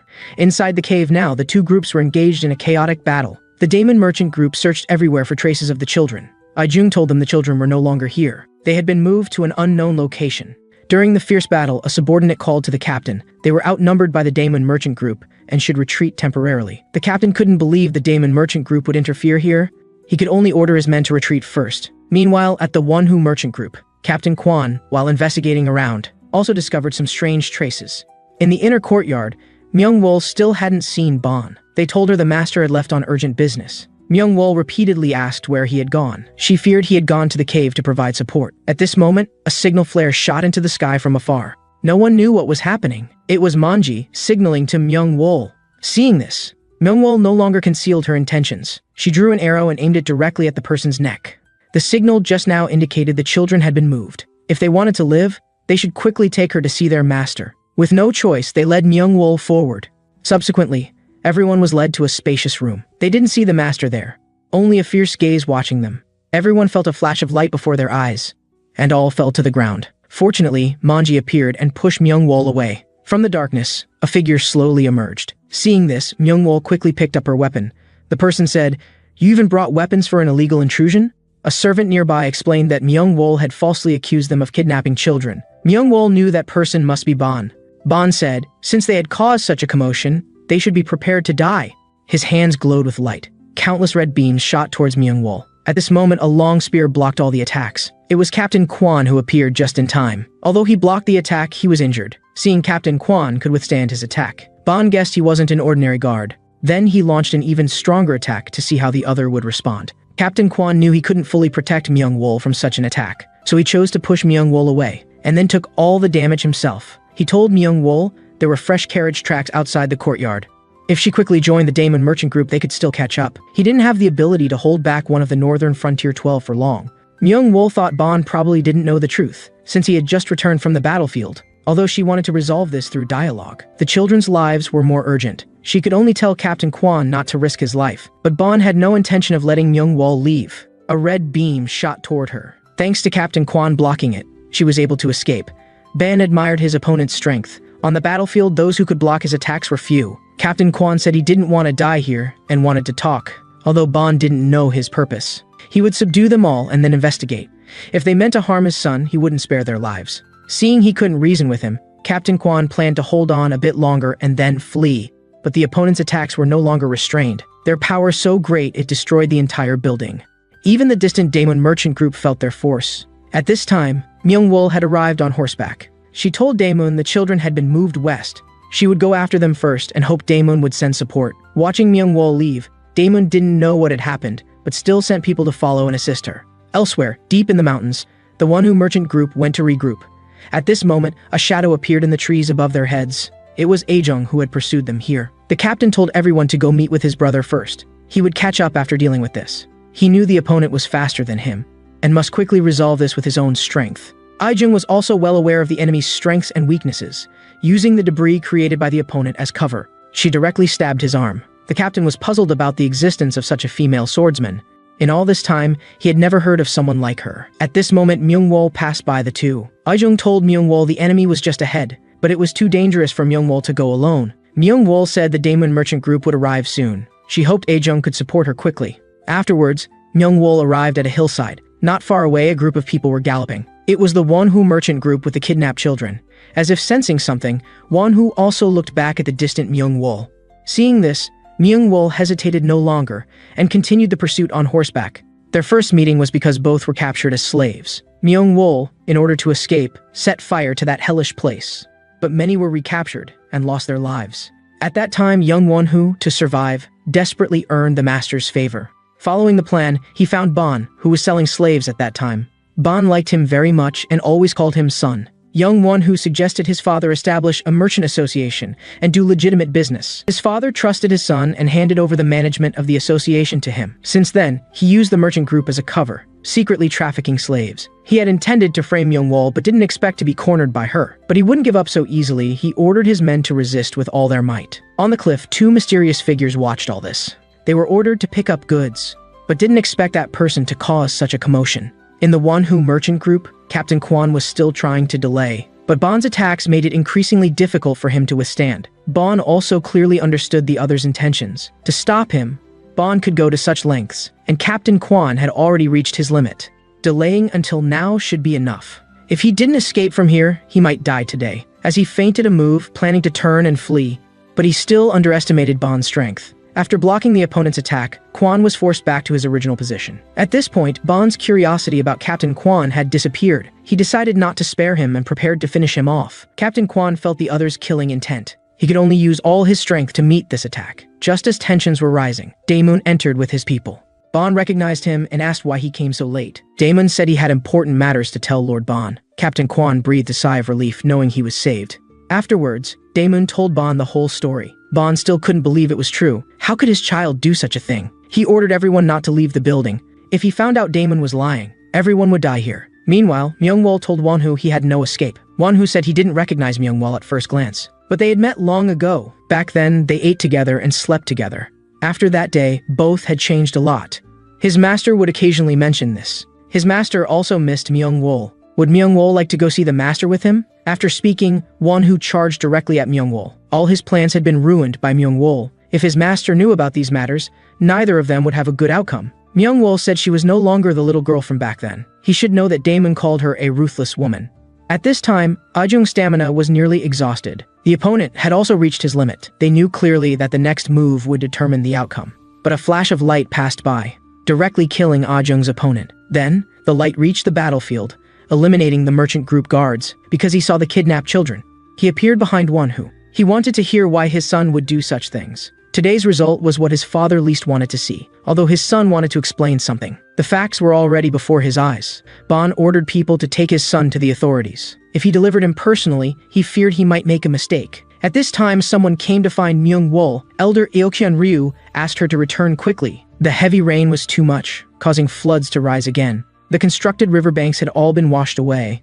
Daemun lamented that all the money he spent was gone in an instant. Myungwol told the villagers to seek shelter at the Wonhu merchant group's base. A month later, Elder Eokyun gathered all the major merchant groups. Because of Daemun's dam, people had time to escape. Myungwol introduced foreign crops, solving the disaster victims' food problem. So, today he would announce the appointment for the Road Construction Authority. The head of the Ludian merchant group would be the main person in charge. Because his coordination had brought the entire situation under control, Daemun would be in charge of the construction site. Myungwol would be responsible for material supplies. Thus, the competition ended, and the disaster victims began a new life. In Myungwol's merchant group, Myungwol received a letter. Changguang and others had helped the fortress handle affairs and were preparing to return. At the same time, Captain Kwan also received a letter. Myungwol was curious about who sent Captain Kwan the letter. Captain Kwan said he had received instructions. In an instant, he approached Myungwol and knocked her unconscious. He had followed Myungwol for 3 years, and she was indeed a good employer. But now, he needed to return to his primary duty. Captain Kwan thought his actions would go unnoticed, but Aijung appeared and blocked his path. Aijung had always suspected Captain Kwan had some purpose, otherwise why would he stay with the merchant group? But she hadn't expected Kwan would kidnap Myungwol. She had always wanted to test martial skills with Captain Kwan. Today, she finally had a reasonable opportunity. Captain Kwan said the outcome of this match would be devastating. The next day, a man from the Wonhu merchant group came to tell Bon the interrogation results. His son must have had a mastermind behind him. Hearing this, Bon wanted to resign from his position, but was directly refused by the man. He was an elite force from the Kwan family of the northern frontier of Ping country. He knew Bon had once nearly starved to death for the people. He believed this matter had nothing to do with Bon. Moreover, the Northern Frontier 12 were already missing one person. This would greatly impact the war situation of the entire Ping country. If he wanted to resign, he might as well die on the battlefield. In Myungwol's merchant group, Xian Guang returned to learn his sister was missing. He was furious, and could only wait for Aijung to wake up. This feeling of helplessness made him rush out the door. He could only vent his anger on the trees on the mountain. At this time, Suhui finally found Xian Guang, telling him that Aijung had woken up and was waiting for Xian Guang to return. Aijung apologized to Xian Guang for failing to save Myungwol, and said that the person who kidnapped Myungwol had left a letter. Xian Guang hurriedly took it to check, but he forgot that he couldn't read. Aijung said, the person had said 2 sentences to Xian Guang. "Come back, you ruthless boy." Hearing this, Xian Guang knew who had taken Myungwol.